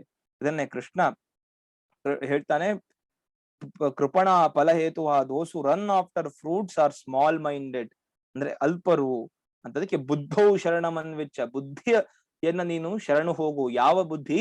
ಸಮತ್ವದ ಬುದ್ಧಿ ಅಂತ ಹೇಳ್ತಾನೆ. ಮುಂದೆ ಕೃಷ್ಣ ಹೇಳ್ತಾನೆ, ಬುದ್ಧಿಯುಕ್ತೋ ಜಹಾತೀತ ಉಭೇ ಸುಕೃತ ದುಷ್ಕೃತೆ ತಸ್ಮಾದ್ ಯೋಗಾಯ ಯುಜ್ಯಸ್ವ ಯೋಗ ಕರ್ಮಸು ಕೌಶಲಂ. ಅಂಡರ್ಲೈನ್ ದಿ ಫ್ರೇಸ್ ಯೋಗ ಕರ್ಮಸು ಕೌಶಲಂ. ಬಹಳ ಮುಖ್ಯವಾಗಿ ಬೇಕಾಗಿರುವಂತದ್ದು ನಮ್ಗೆ ಇವತ್ತಿನ ಜೀವನದಲ್ಲಿ, ಇವತ್ತಿನ ಎಜುಕೇಶನ್ ಸಿಸ್ಟಮ್ ನಲ್ಲಿ. ಯೋಗ ಕರ್ಮಸು ಕೌಶಲಂ. ಏನೋದ್ರ ಅರ್ಥ ಅಂತ ಹೇಳಿದ್ರೆ ಕರ್ಮ ಕೌಶಲ್ಯವೇ ಯೋಗ ಅಂತ. ಅಂದ್ರೆ skilful work is itself yoga ಅಂತ. ಎಷ್ಟು ಅದ್ಭುತ ನೋಡಿ. ನಿಮ್ಮ ಕೆಲಸದಲ್ಲಿ ನಿಮಗೆ ಕೌಶಲ್ಯ ಇದೆ, ಅದು ಯೋಗ. ನಾನು ಹೇಳ್ತೀನಲ್ಲ, ಯಾಕೆ ಇದನ್ನೆಲ್ಲ ಎಜುಕೇಶನ್ ಸಿಸ್ಟಮಿಗೆ ಅಳವಡಿಸ್ಬೇಕು ಅಂತ. ಈ ಕಾನ್ಸೆಪ್ಟ್ಸ್ ನ ನೀವು ಸಣ್ಣ ವಯಸ್ಸಿನಿಂದ ಮಕ್ಕಳಿಗೆ ಕಲಿಸ್ತಾ ಬಂದ್ರೆ ನಿಜವಾಗ್ಲೂ ಹೇಳ್ತೀನಿ, ನಿಮಗೆ ಜಾಬ್ ಸ್ಕೇರ್ಸಿಟಿ ಉಂಟಾಗೋದೇ ಇಲ್ಲ. ಇವತ್ತು ಜಾಬ್ ಸ್ಕೇರ್ಸಿಟಿಗೆ ಕಾರಣ ಆಗ್ತಿರೋದೇನ್ ಗೊತ್ತಾ? ಅನ್ಎಂಪ್ಲಾಯ್ಮೆಂಟ್ ಕಾರಣ ಆಗ್ತಿರೋದೇನ್ ಗೊತ್ತಾ? ನೀವು ಕೆಲಸ ಇಲ್ಲ ಅಂತ ಹೇಳ್ಬೇಡಿ, ಕೆಲಸ ತುಂಬಾ ಇದಾವೆ, ತುಂಬಾ ವೇಕೆನ್ಸಿಸ್ ಇದಾವೆ. ಆದ್ರೆ ನಮಗೆ ಯಾಕೆ ಕೆಲಸ ಸಿಗ್ತಿಲ್ಲ ಅಂದ್ರೆ ನನ್ನ ಹತ್ರ ಆ ಕೆಲಸಕ್ಕೆ ಬೇಕಾಗಿರುವಂತ ಸ್ಕಿಲ್ ಇಲ್ಲ, ನನ್ನ ಹತ್ರ ಕೌಶಲ್ಯ ಇಲ್ಲ. ಡಿಗ್ರಿ ಇದೆ, ನನ್ನ ಹತ್ರ ಡಿಗ್ರಿ ಇದೆ. ಎಷ್ಟು ಡಿಗ್ರಿ ಬೇಕು ನಿಮ್ಗೆ? PhD ಬೇಕಾ, MTech ಬೇಕಾ, ಎಲ್ಲ ಇದೆ ನನ್ನ ಹತ್ರ. ಆದ್ರೆ ಒಂದು ಕೆಲಸ ಮಾಡುವಂತ ಸ್ಕಿಲ್ ನನ್ನ ಹತ್ರ ಇಲ್ಲ.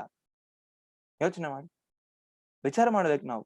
ಇವತ್ತು ಒಂದು ಎಕ್ಸಾಂಪಲ್ ನಾನು ಹೇಳೋದು, ಒಂದು 1000 ಜನ ಮೆಕ್ಯಾನಿಕಲ್ ಇಂಜಿನಿಯರ್ಸ್ ಆಚೆ ಬಂದ್ರೆ ಅದ್ರಲ್ಲಿ ಎಷ್ಟು ಜನರಿಗೆ ನಾನಿದನ್ನೆಲ್ಲ ಎಕ್ಸ್ಪೀರಿಯನ್ಸ್ ಮಾಡಿರೋದನ್ನ ನಾನು ನಿಮ್ಗೆ ಹೇಳ್ತಿದ್ದೀನಿ. ಬಹುಶಃ ಅದು ಬಹಳ ಕಷ್ಟ ಆಗತ್ತೆ ಹೇಳಲಿಕ್ಕೆ. ಎಷ್ಟು ಜನರಿಗೆ ನಿಜವಾಗ್ಲೂ ಆ ಮೆಕ್ಯಾನಿಕಲ್ ಇಂಜಿನಿಯರ್ ಅನ್ನೋ ಪದದ ಅರ್ಥ ನಿಜವಾಗ್ಲೂ ಗೊತ್ತಿರುತ್ತೆ? ಎಷ್ಟು ಜನ ನಿಜವಾಗ್ಲೂ ಒಂದು ಮೆಕ್ಯಾನಿಕಲ್ ಸಿಸ್ಟಮ್ ನ ಕೊಟ್ರೆ, ಹಾಳಾಗಿರುವಂತ ಮೆಕ್ಯಾನಿಕಲ್ ಸಿಸ್ಟಮ್ ನ ಕೊಟ್ರೆ ತಾನು ರಿಸರ್ಚ್ ಮಾಡಿ ಅದು ಸರಿ ಮಾಡಬಲ್ಲ? ಅವನ ಹತ್ರ ಇರೋದು ಏನಿದ್ರು ವ್ಯಾವಹಾರಿಕ ಜ್ಞಾನ, ಅದು ನಾಲೆಡ್ಜ್ ಆಫ್ ಅಪ್ಲಿಕೇಶನ್ ಗೊತ್ತೇ ಇಲ್ಲ ನಮಗೆ. ನಮಗೆ ಗೊತ್ತಿರೋದು ಡಿಗ್ರಿ ಸರ್ಟಿಫಿಕೇಟ್ ಕೊಟ್ಟಿರೋ ಅಂತ ಜ್ಞಾನ ಅಷ್ಟೇ. ಹಾಗಂತ ಅಂತ ಜನ ಇಲ್ಲ ಅಂತಾನೂ ಅಲ್ಲ. ಅದಕ್ಕೆ ಹೇಳಿದ್ವಿ 1000 ಜನದಲ್ಲಿ ಎಷ್ಟು ಜನಕ್ಕೆ ಅಂತ. ನಿಜವಾಗ್ಲೂ ಪ್ಯಾಷನ್ ಇಟ್ಕೊಂಡು ಓದಿದ್ದು ಅಂತವ್ರು ತುಂಬಾ ಜನ ನಾನು ನೋಡಿದ್ದೀನಿ, ನನ್ನ ಸ್ನೇಹಿತರನ್ನ. ಅವರು ನಿಜವಾಗ್ಲೂ ಯಾವುದೇ ಒಂದು ಮೆಕ್ಯಾನಿಕಲ್ ಸಿಸ್ಟಮ್ ತೆಗೆದಾಗ ಅಷ್ಟು ಈಸಿಯಾಗಿ, ಎಷ್ಟು ಕಷ್ಟದ ಸಮಸ್ಯೆ ಇದ್ರು ಅವ್ರು ಸಾಲ್ವ್ ಮಾಡ್ಬಿಡ್ತಾರೆ, ಯಾಕಂದ್ರೆ ಅವ್ರಿಗೆ ಪ್ಯಾಷನ್ ಇದೆ. ಆದ್ರೆ ಮಿಕ್ಕಿದ್ ನಾವೆಲ್ಲ ಹೇಗೆ ಇಂಜಿನಿಯರಿಂಗ್ ಗಳು ಓದಿದ್ವಿ, ತುಂಬಾ ಜನ ಹೇಗೆ ಓದಿದ್ರು ಅಂತ ಹೇಳಿದ್ರೆ ಪ್ಯಾಷನ್ಲೆಸ್ ಸ್ಟಡಿ ಆಯ್ತು ಅಲ್ಲಿ, ಇಂಟ್ರೆಸ್ಟ್ ಇಲ್ಲದೆ ಇರುವಂತ ಓದು ಆಯ್ತು ಅಲ್ಲಿ. ಅಥವಾ ಎಲ್ಲದಕ್ಕಿಂತ ಹೆಚ್ಚಾಗಿ ಒಂದು ಮಾರ್ಕ್ಸ್ಗೋಸ್ಕರನೋ ಡಿಗ್ರಿ ಸರ್ಟಿಫಿಕೇಟ್ಗೋಸ್ಕರನೂ ಓದು ಆಯ್ತು.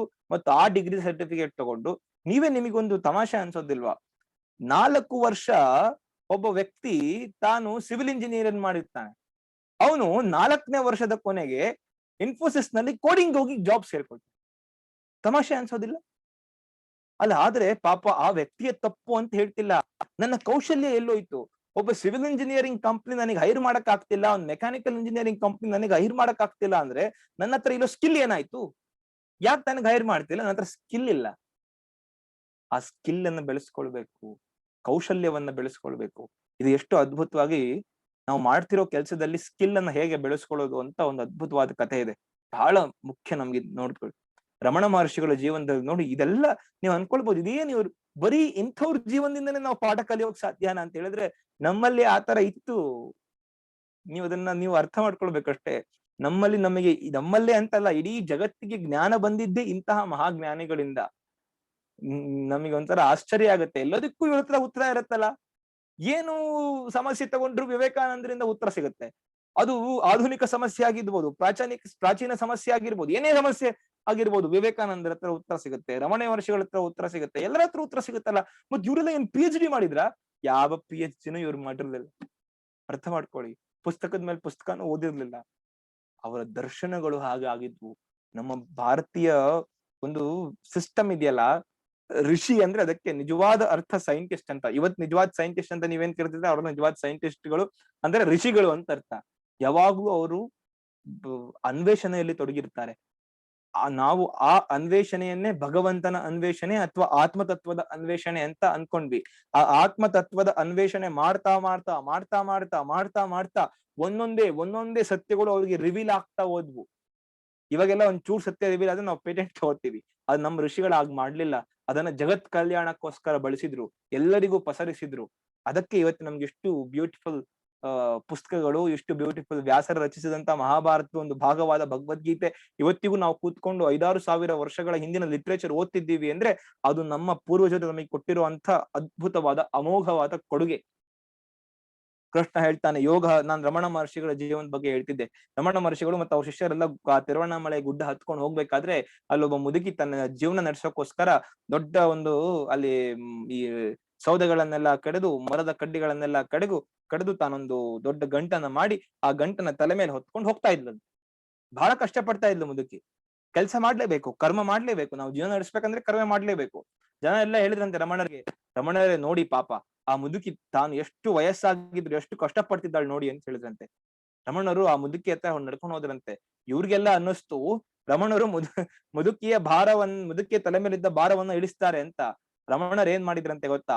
ಆ ಏನು ಈ ಗಂಟಿತ್ತಲ್ಲ, ಆ ಕೋಲುಗಳ ಗಂಟು, ಏನು ಸೌದೆಯ ಗಂಟಿತ್ತಲ್ಲ, ಅದ್ರಲ್ಲಿ ಉದ್ದದ ಒಂದ್ ಸೌದೆ ತೆಗಂಡ್ರಂತೆ. ತೆಗೆದುಕೊಂಡು ಅಜ್ಜಿ ಕೈ ಕೊಟ್ಟು ಹೇಳಿದ್ರಂತೆ, ಅಜ್ಜಿ ಈ ಸೌದೆಯ ಸಹಾಯದಿಂದ ನೀನು ಬೆಟ್ಟವನ್ನ ಹತ್ತಬಹುದು ಅಂತ. ಅಜ್ಜಿಗ್ ಬಹಳ ಖುಷಿ ಆಯ್ತು. ಒಂದ್ ಕೈಯಲ್ಲಿ ತಾನು ಭಾರವನ್ನು ಇಟ್ಕೊಂಡು ಇನ್ನೊಂದು ಕೈಯಲ್ಲಿ ಅದೇ ಕೋಲನ ಒಂದ್ ಸಹಾಯದಿಂದ ಬೆಟ್ಟವನ್ನ ಸರ ಸರ ಸರ ತಾನು ಹತ್ತಿತ್ತಂತೆ. ಇದೇ ಯೋಗ ಕರ್ಮಸು ಕೌಶಲಂ ಅಂತ ಕರೆಯೋದು. ಇದು ಬಹಳ ಇಂಪಾರ್ಟೆಂಟ್ ಆಗಿ ನಾವು ಅರ್ಥ ಮಾಡ್ಕೊಳ್ಬೇಕು. ಎಲ್ಲರೂ ಕೆಲಸ ಮಾಡ್ತಾರೆ. ಸ್ಕಿಲ್ಫುಲ್ ಕೆಲಸ ಯಾರು ಮಾಡ್ತಾರೆ, ಸ್ಕಿಲ್ಫುಲ್ ವರ್ಕ್ ಯಾರು ಮಾಡ್ತಾರೆ ಅನ್ನೋದು ಮುಖ್ಯ ಅಂತ.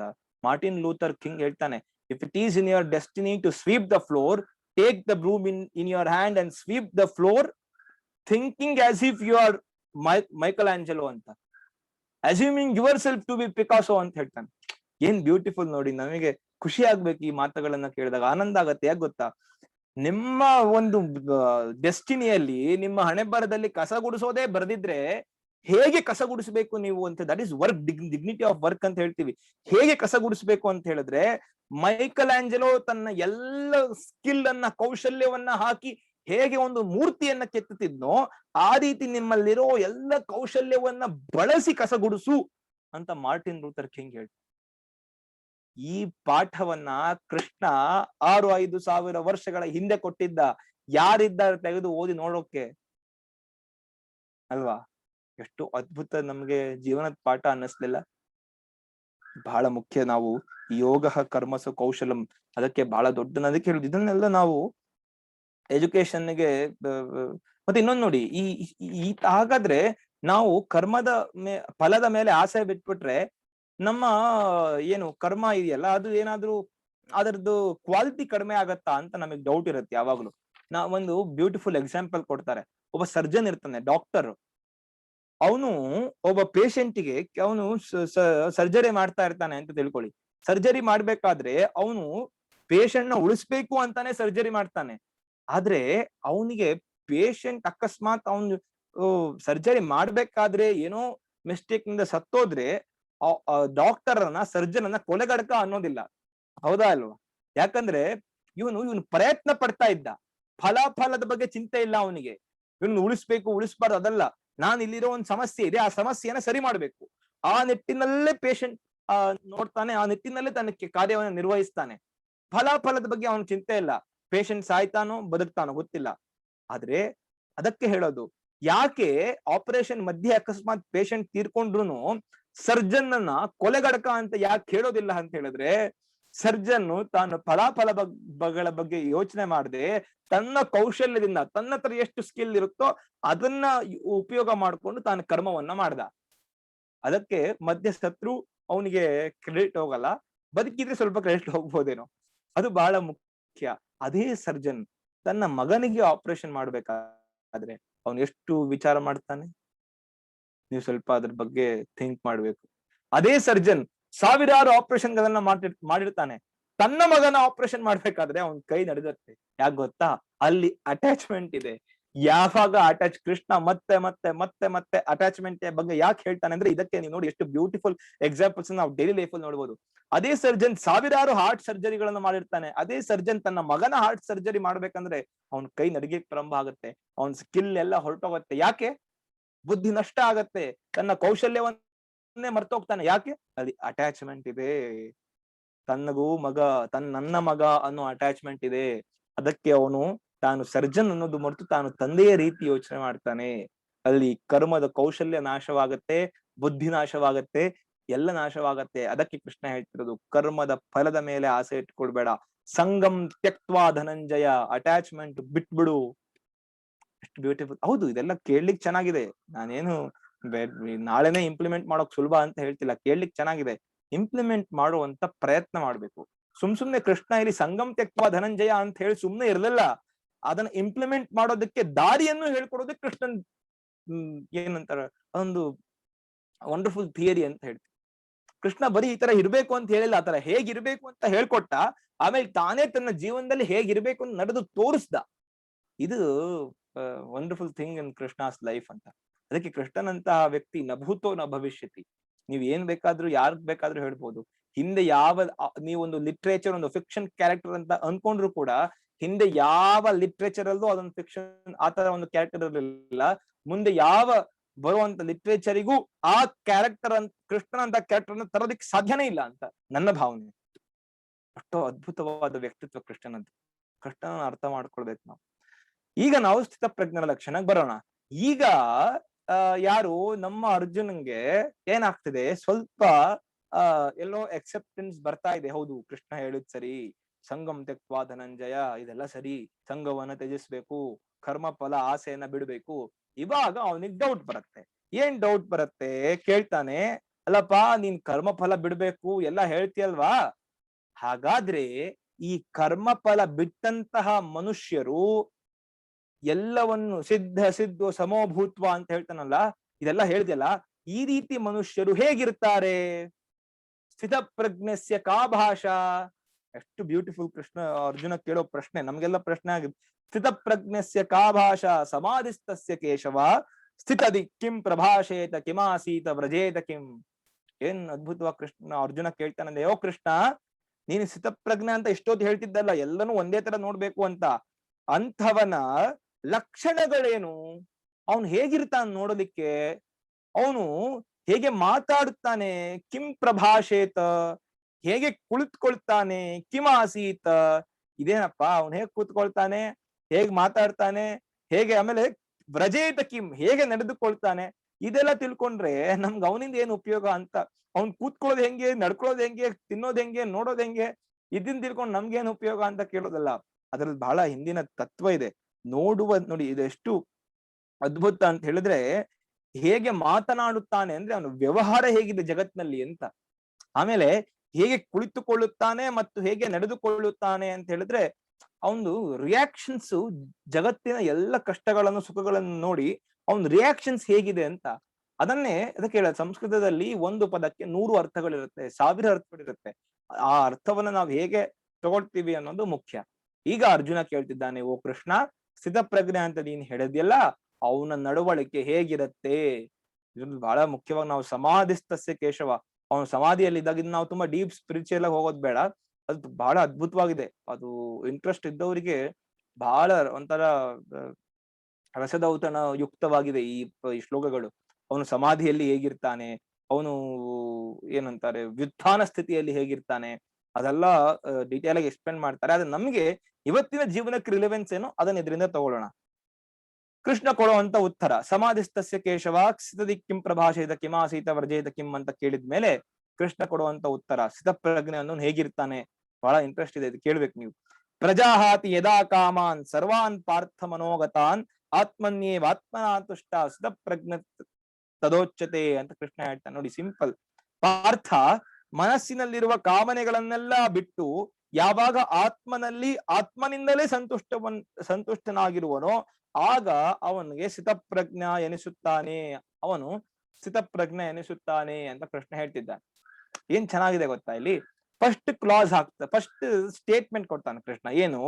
ಪ್ರಜಾಹಾತಿ ಯದಾ ಕಾಮಾನ್ ಸರ್ವಾನ್ ಪಾರ್ಥ ಮನೋಗತಾನ್, ಎಲ್ಲ ಕಾಮನೆಗಳನ್ನು ತೊರಿಬೇಕು ಅಂತ, ಎಲ್ಲ ಕಾಮನೆಗಳನ್ನು ತೊರಿಬೇಕು ಅಂತ. ಹಾಗಾದ್ರೆ ಇಲ್ಲಿ ಒಂದು ಡೌಟ್ ಇದೆ. ಯಾರೋ ಕೇಳಿದ್ರು, ನೀವು ಹುಚ್ಚಾಸ್ಪತ್ರೆಗೆ ಒಂದ್ಸರ್ತಿ ಹೋಗಿ ಕೇಳಿ, ಆ ಹುಚ್ಚನಿಗೆ ಕೇಳಿ, ನಿಂಗೆ ಲ್ಯಾಂಬೋರ್ಗಿನಿ ಕಾರ್ ಬೇಕಾ ಅಂತ ಕೇಳಿ, ಬೇಡ ಅಂತಾನೆ. ನಿನಗೆ 3 ಸ್ಟೋರಿ ಬಿಲ್ಡಿಂಗ್ ಬೇಕಾ ಅಂತ ಕೇಳಿ, ಬೇಡ ಅಂತಾನೆ. ನಿನ್ ಮದುವೆ ಮಾಡ್ಕೊಳ್ಬೇಕಾ ಅಂತ ಕೇಳಿ, ಬೇಡ ಅಂತಾನೆ. ನಿಮ್ ಮಸಾಲೆ ದೋಸೆ ತಿನ್ಬೇಕಾ ಅಂತ ಕೇಳಿ, ಬೇಡ ಅಂತಾನೆ. ಪ್ರಜಾಹಾತಿ ಯದಾ ಕಾಮಾನ್ ಸರ್ವಾನ್ ಪಾರ್ಥ ಮನೋ. ಹಾಗಾದ್ರೆ ಅವ್ನು ಎಲ್ಲ ಆಸೆಯನ್ನು ಗೆದ್ದು ಬಿಟ್ಟಿದ್ದಾನ? ಅವನು ಸ್ಥಿತಪ್ರಜ್ಞನ? ಬಹಳ ವಿಚಾರ ಮಾಡ್ಬೇಕಾದಂತ ವಿಷಯ. ಕೃಷ್ಣ ಏನಪ್ಪ ಹೀಗೆ ಹೇಳ್ತಿದ್ದಾನೆ? ಅದಕ್ಕೆ ಕೃಷ್ಣ ಒಂದು ಕ್ಲಾಸ್ ಅನ್ನು ಹಾಕ್ತಾನೆ. ಎಲ್ಲಾ ಆಸೆಯನ್ನು ಗೆದ್ದಿದ್ ಮಾತ್ರ ಅಲ್ಲ, ಎಲ್ಲಾ ಆಸೆಯನ್ನು ಗೆದ್ದು, ಎಲ್ಲಾ ಆಸೆಯನ್ನು ಮನಸ್ಸಿನಿಂದ ಹೊರಹಾಕಿ ಆತ್ಮನ್ಯೇವಾತ್ಮನ ತುಷ್ಟ, ಆ ಕ್ಲಾಸ್ ಹಾಕ್ತಾನೆ ಕೃಷ್ಣ. ಯಾರು ಆತ್ಮನಿಂದಲೇ ಸಂತುಷ್ಟ ಹೊಂದಿದ್ದಾನೋ ಅವನು ಸ್ಥಿತಪ್ರಜ್ಞ ಅಂತ. ಏನ್ ಬ್ಯೂಟಿಫುಲ್ ಇದೆಲ್ಲ ಶ್ಲೋಕಗಳು ಅಂದ್ರೆ ನಾವು ಯಾವಾಗ್ಲೂ ನೆನಪಲ್ಲಿ ಇಟ್ಕೊಳ್ಬೇಕು. ಅದಕ್ಕೆ 2ನೇ ಅಧ್ಯಾಯಕ್ಕೆ ನಾನು 4 ಸೆಷನ್ ತಗೊಂಡ್ರು ಡೀಟೇಲ್ ಆಗಿ ಯಾಕೆ ಹೇಳ್ತಿದ್ದೀನಿ ಅಂದ್ರೆ ಇದೆಲ್ಲ ಬಹಳ ಮುಖ್ಯವಾಗಿರುವಂತದ್ದು ಅಂತ. ಮುಂದಿನ ಒಂದು ಏನು ಶ್ಲೋಕ ಹೇಳ್ತಿದ್ದಾನೆ ಬಹಳ ಮುಖ್ಯವಾಗಿ ಹೇಳ್ತಿದ್ದಾನೆ. ಏನು ಮುಂದಿನ ಶ್ಲೋಕ ಅಂತ ಹೇಳಿದ್ರೆ, ದುಃಖೇಶು ಅನುದ್ವಿಗ್ನ ಮನಃ ಸುಖೇಶು ವಿಗತ ಸ್ಪೃಹ ವೀತ ರಾಗ ಭಯ ಕ್ರೋಧ ಸ್ಥಿತದಿರ್ ಮುನಿರುಚ್ಯತೆ. ಮುನಿ ಅಂದ್ರೆ ಮನನಶೀಲೋ ಮುನಿಹಿ ಅಂತ ಹೇಳ್ತೀವಿ. ಮುನಿ ಅಂದ್ರೆ ಜೊತೆ ಬಿಟ್ಕೊಂಡು ಧ್ಯಾನ ಕೂತವನು ಅಂತಲ್ಲ. ಯಾರು ಯಾವಾಗ್ಲೂ ಥಾಟ್ ಪ್ರಾಸೆಸ್ ಅವನು ಥಿಂಕಿಂಗ್ ಪ್ರಾಸೆಸ್ ಯಾವಾಗ್ಲೂ ನಿರಂತರವಾಗಿ ಮನನಶೀಲೋ ಮುನಿಹಿ, ಆ ಥಿಂಕಿಂಗ್ ಪ್ರಾಸೆಸ್ ನಿರಂತರವಾಗಿ ಒಳ್ಳೆಯದರ ಕಡೆ ನಡೀತಾ ಇರುತ್ತೋ ಅವನಿಗೆ ಮುನಿ ಅಂತ ಹೇಳ್ತೀವಿ. ಅದ ಕೃಷ್ಣ ಏನ್ ಹೇಳ್ತಿದ್ದಾನೆ, ಅವನ ಲಕ್ಷಣ ಎಂತದಪ್ಪ ಸ್ಥಿತಪ್ರಜ್ಞನಂದು ಅಂತ ಹೇಳಿದ್ರೆ, ದುಃಖೇಶು ಅನುದ್ವಿಗ್ನ ಮನಃ ಸುಖೇಶು ವಿಗತ ಸ್ಪೃಹ, ದುಃಖದಲ್ಲಿ ಉದ್ವೇಗಗೊಳ್ಳದೆ ಸುಖದಲ್ಲಿ ಆಸೆ ಇಲ್ಲದವನು, ವೀತ ರಾಗ ಭಯ ಕ್ರೋಧ. ವೀತ ಅಂದ್ರೆ ಆಪೋಸಿಟ್, ತ್ಯಜಿಸಿ ಅಂತ. ರಾಗ ಭಯ ಕ್ರೋಧ ಮೂರು.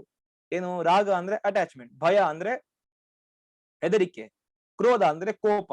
ಮೂರನ್ನು ಗೆದ್ದವನು ಅವನು ಸ್ಥಿತಪ್ರಜ್ಞ ಅಂತ ಕೃಷ್ಣ ಹೇಳ್ತಿದ್ದಾನೆ.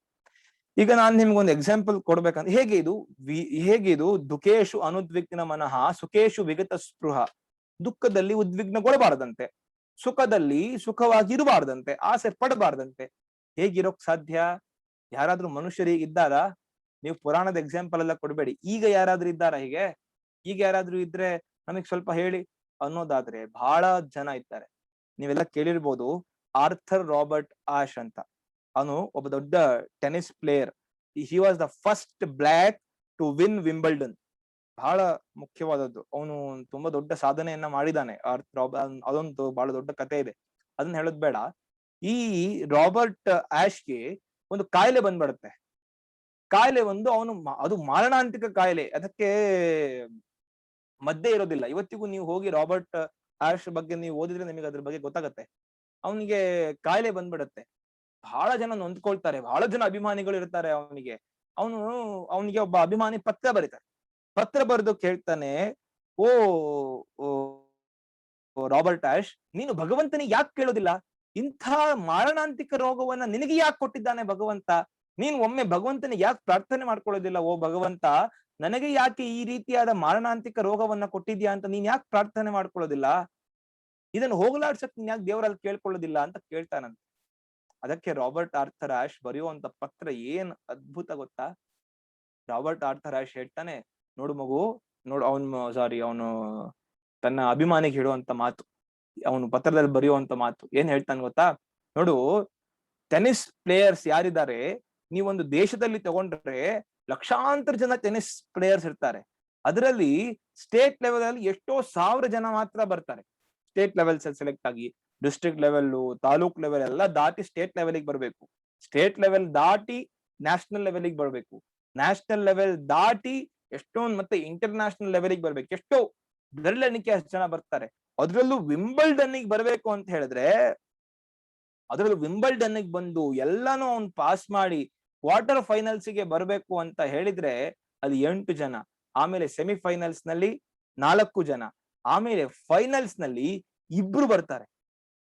ಆ 2 ಫೈನಲ್ಸ್ ನಲ್ಲಿ ಒಬ್ನೇ ಗೆಲ್ಲೋದಿಕ್ ಸಾಧ್ಯ. ನಾನು ಆ ವಿಂಬಲ್ಡನ್ ಕಪ್ ಹಿಡ್ಕೊಂಡಾಗ ನಾನು ಭಗವಂತನಿಗೆ ಕೇಳಲಿಲ್ಲ, ಜಗತ್ನಲ್ಲಿ ಎಷ್ಟೆಲ್ಲ ಜನ ಇದ್ದಾಗ, ಎಷ್ಟೆಲ್ಲ ಟೆನ್ನಿಸ್ ಪ್ಲೇಯರ್ಗಳು ಇದ್ದಾಗ ನನಗೆ ಯಾಕೆ ಈ ವಿಂಬಲ್ಡನ್ ಪದವಿ ಕೊಟ್ಟೆ ಅಂತ ನಾನು ಭಗವಂತನಿಗೆ ಕೇಳಲಿಲ್ಲ. ಆದ್ದರಿಂದ ಈ ಮಾರಣಾಂತಿಕ ರೋಗವನ್ನ ನನಗೆ ಯಾಕೆ ಕೊಟ್ಟೆ ಅಂತ ಕೇಳುವ ಅಧಿಕಾರವು ನನ್ನಲ್ಲಿಲ್ಲ ಅಂತ. ಜೀವನವನ್ನ ನೋಡುವಂತ ಪರಿಪಾಠ ಇದು. ಎಷ್ಟು ಅದ್ಭುತ ನೋಡಿ ಅಲ್ವಾ? ಸುಖ ಬಂದಾಗ ಮಾತ್ರ ನಾವು ಯಾವತ್ತು ಭಗವಂತನಿಗೆ ಹೇಳೋದಿಲ್ಲ, ಯಾಕಪ್ಪ ಎಷ್ಟೊಂದು ಸುಖ ನನಗೆ ಕೊಟ್ಟೆ, ಯಾಕೆ ಎಷ್ಟೊಂದು ಆನಂದ ಕೊಟ್ಟೆ ಅಂತ ಕೇಳೋದಿಲ್ಲ. ದುಃಖ ಬಂದಾಗ ಮಾತ್ರ ದುಃಖ ಕೊಟ್ಟೆ, ದೇವ್ರು ಸರಿಗಿಲ್ಲ. ದುಃಖೇಶು ಅನುದ್ವಿಗ್ನ ಮನಃ ಸುಖೇಶು ವಿಗತ ಸ್ಪೃಹ ವೀತ ರಾಗ ಭಯ ಕ್ರೋಧ ಸ್ಥಿತದಿರ್ ಮುನಿರುಚ್ಯತೆ. ಅವನು ವಿಂಬಲ್ಡನ್ ಪಡೆದಾಗ ಎಷ್ಟು ಆನಂದದಿಂದ ಇದ್ನೋ, ಮಾರಣಾಂತಿಕ ರೋಗ ಪಡೆದಾಗಲೂ ಅಷ್ಟೇ ಆನಂದದಿಂದ ಇದ್ದ ಅನ್ನೋದಕ್ಕೆ ಅವನ ಲೆಟರ್ ಸಾಕ್ಷಿ ಆಗತ್ತೆ. Don't you think Robert Arthur Ashe is an yogi? ನಿಜ ಅರ್ಥದಲ್ಲಿ ಅವನು ಯೋಗಿ. ಯಾಕಂದ್ರೆ ಆ ಭಾವನೆ ಅವನನ್ನ ಯೋಗಿಯನ್ನಾಗಿ ಮಾಡ್ತು. ಆ ಯೋಗಿ ನಾವು ನೀವೆಲ್ಲ ಆಗ್ಬೇಕಾಗಿದೆ. ಹಾಗಾದ್ರೆ ಅವನಿಗೆ ಅವನ್ ಸ್ವಂತ ಲೈಫ್ ಇರ್ಲಿಲ್ವಾ? ಎಷ್ಟು ದೊಡ್ಡ ಲೈಫ್ ಇತ್ತು ಅವನದ್ದು, ಎಷ್ಟು ಅಭಿಮಾನಿಗಳಿದ್ರು, ಎಷ್ಟೆಲ್ಲ ಅವನಿಗೆ ಒಂದು ನೇಮ್ ಫೇಮ್ ಎಲ್ಲ ಇತ್ತು. ಆದ್ರೆ ಅವನು ಯೋಗಿ ಆಗಿ ಬದುಕಿದ್ನಲ್ಲ, ಕೊನೆಗೆ ಹೇಳಿದ್ನಲ್ಲ ಈ ಮಾತನ್ನ, ಅದು ಬಹಳ ಮುಖ್ಯ ಆದಂಥದ್ದು. ದುಃಖೇಶು ಅನುದ್ವಿಗ್ನ ಮನಃ ಸುಖೇಶು ವಿಗತ ಸ್ಪೃಹ ವೀತರಾಗ ಭಯಕ್ರೋಧ ಸ್ಥಿತದಿರ್ ಮುನಿರುಚ್ಯತೆ ಅಂತ.